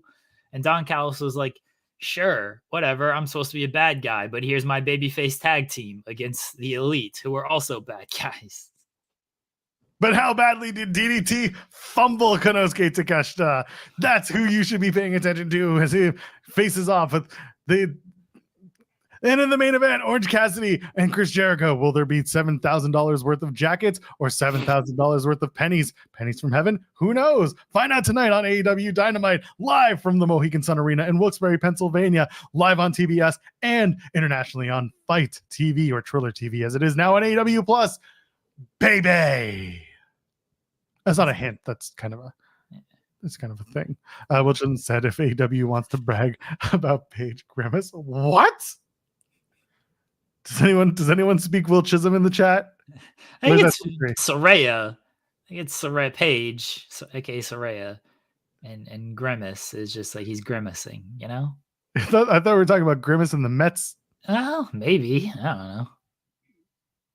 Grimace and the Mets.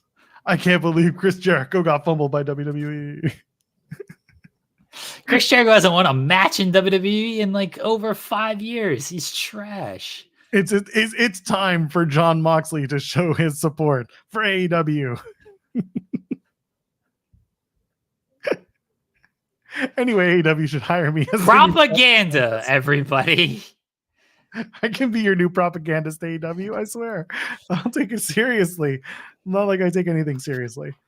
Anyway, that's Dynamite tonight. Are you going to be watching? Of course you are. We're all going to be watching. Maybe. If they announce more matches of interest, then I will. Yeah, it's kind of it's a fine lineup, but I'm like, okay, this is what you got for this show. Okay. Yeah, I'm looking to see if anything else is on the card, and it doesn't seem that way. Man. Taping Rampage afterwards, so that's going to be fun. You get to hear about Time Cop. Wow, Time Cop. If you're in the arena. Do you think we can do Time Cock like we do Mac and Me? That's our next movie. Tony would pay for it. Tony would ask. AEW wanted to brag about Paige's new. Anyway, someone's gonna. I don't know it. I don't get it. We need to use our time cock to understand what Will Chisholm is saying. Is it gimmick? They need to use. Oh, gimmick. Gimmick? Oh, gimmick. Maybe it's gimmick. Yeah, gimmick makes sense. Yeah, it's new gimmick. Not grimace. Gimmick.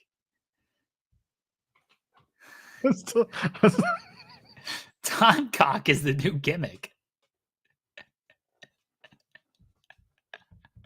I see nothing wrong with that statement. It's just like my favorite movie. Time cock. Can you imagine if we can get Tony Khan to buy in? Hold on. So I'm going to quote tweet the Left Nut Mike Ramirez article. I'm going to tag Tony, who for some reason follows me. Hey, Tony Khan, please introduce the newest AEW star, Time Cock. What's old Van Damme's name in this film? We gotta come up with his now wrestling name. His name in the movie is Max Walker. So what's a wrestling name for Time Cock Max Walker? Maxwell Jacob Walker. No. Maxwell Jacob Cocker. Oh, Max Cocker. Oh, that's good. Okay. Max Cock. Time Cock Max Cock. Should we use another Max? There's already one Max. But no, you got to use Max because his name's Max in Time Cop. Okay, Max Cocker. Okay. Listen, AEW has a bunch of Pages and Adams, so I'm pretty sure they'll be Yeah. okay.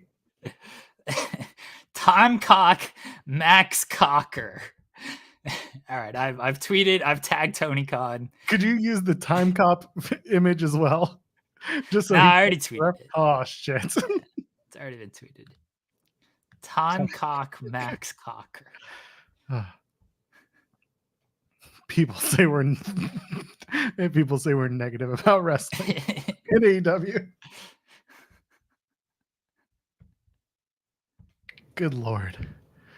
Anything else before we Oh, could you imagine if that's how Ricky Starks come back?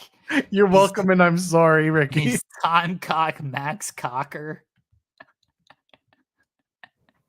Cam's gonna be cussing up a storm on our show. Which one of y'all did this shit? Like, guilty. Time Cock Max Cocker is honestly a fantastic name. You're welcome. Oh god damn it. People are gonna be so confused. Did WWE fumble Time Cock? Feel like they did.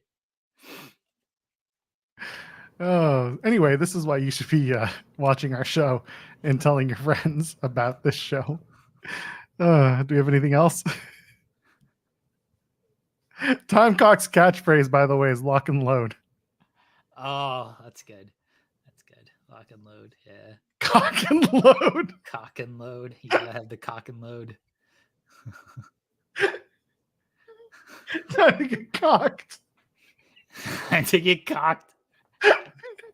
Oh god. This is our Just like that. this is our most guys being dudes segment we've ever done. Oh Christ. Well, let him out on a high. Jeremy, anything you want to plug before we get out of here? Timecock coming soon to Max.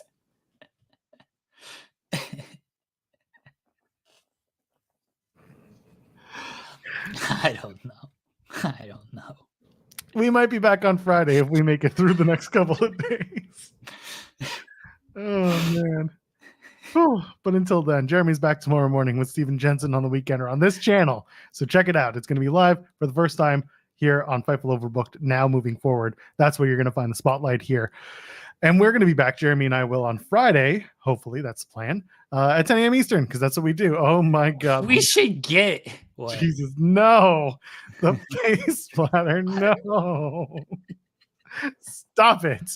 All of you. Stop it. We should get. I was gonna say, who can we get to like be Timecock and do an interview with Timecock? I was gonna be like Mansoor. I feel like would do it. Oh, he would as love a bit. that. Yeah. I don't know if he can now that he's with AEW. I don't know if he can do this bit. If anything, it makes more sense for him to do it here. But we need like some independent wrestler who. Where's Big Ben? Where's Big Ben Bishop? Oh, Bishop might. Oh, Big Ben might do it. I don't think Dijak has a mask phobia, which is understandable. Yeah. Someone said, I'm just gonna put out a casting call on Twitter. Those go well, right?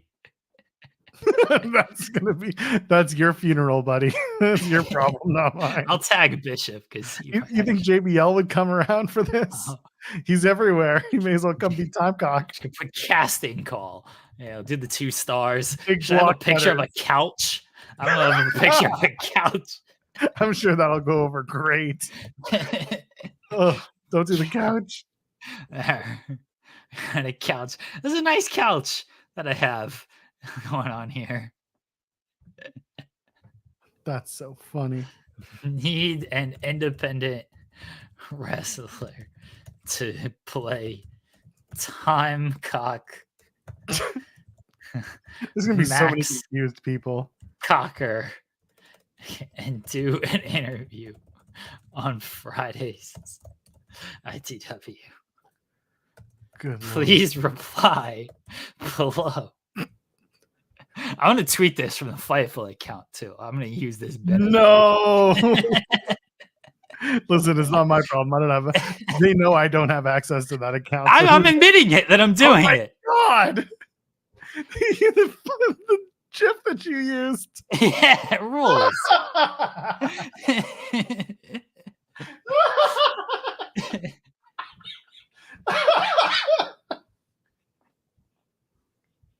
We're never beating those thigh allegations.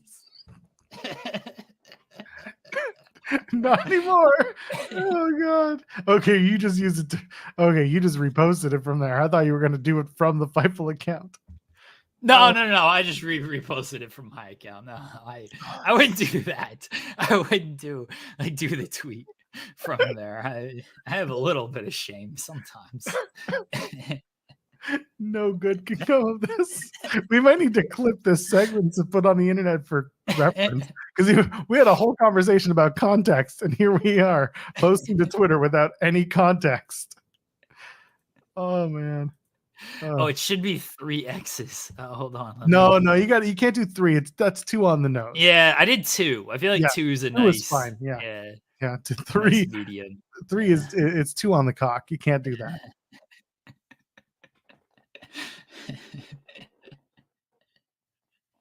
I'm gonna make a post on this. Sean might actually fire me for that. Like, why are we doing posts? If we get someone to interview, we got it. It's gonna be a whole thing. God, we have problems. How do we do this? Why do we still have this show? Why do we still get to do this? We came in today being like, I don't know how today's gonna go, and then time cock. Get in the weeds where the cock wrestle. And then of course the weeds, we gotta get a shaver sponsorship. So if you're listening and you do one of those, let us know. All right, is that it? This is why people watch IT. It's true. This is why people watch it. Good Lord. How old is Max? Questions for another time. Jeremy, we gotta do like the full. We'll let the whoever answers this casting call. We'll give them some creative liberties of how old they want time cock to be. You know, they could come up with their own little backstory and everything. Yeah, that's we'll hopefully learn more about time cock, Max Cocker, on Fridays. We're gonna work very hard to get this interview. Yeah, he's a time traveler. He's a time traveling cock.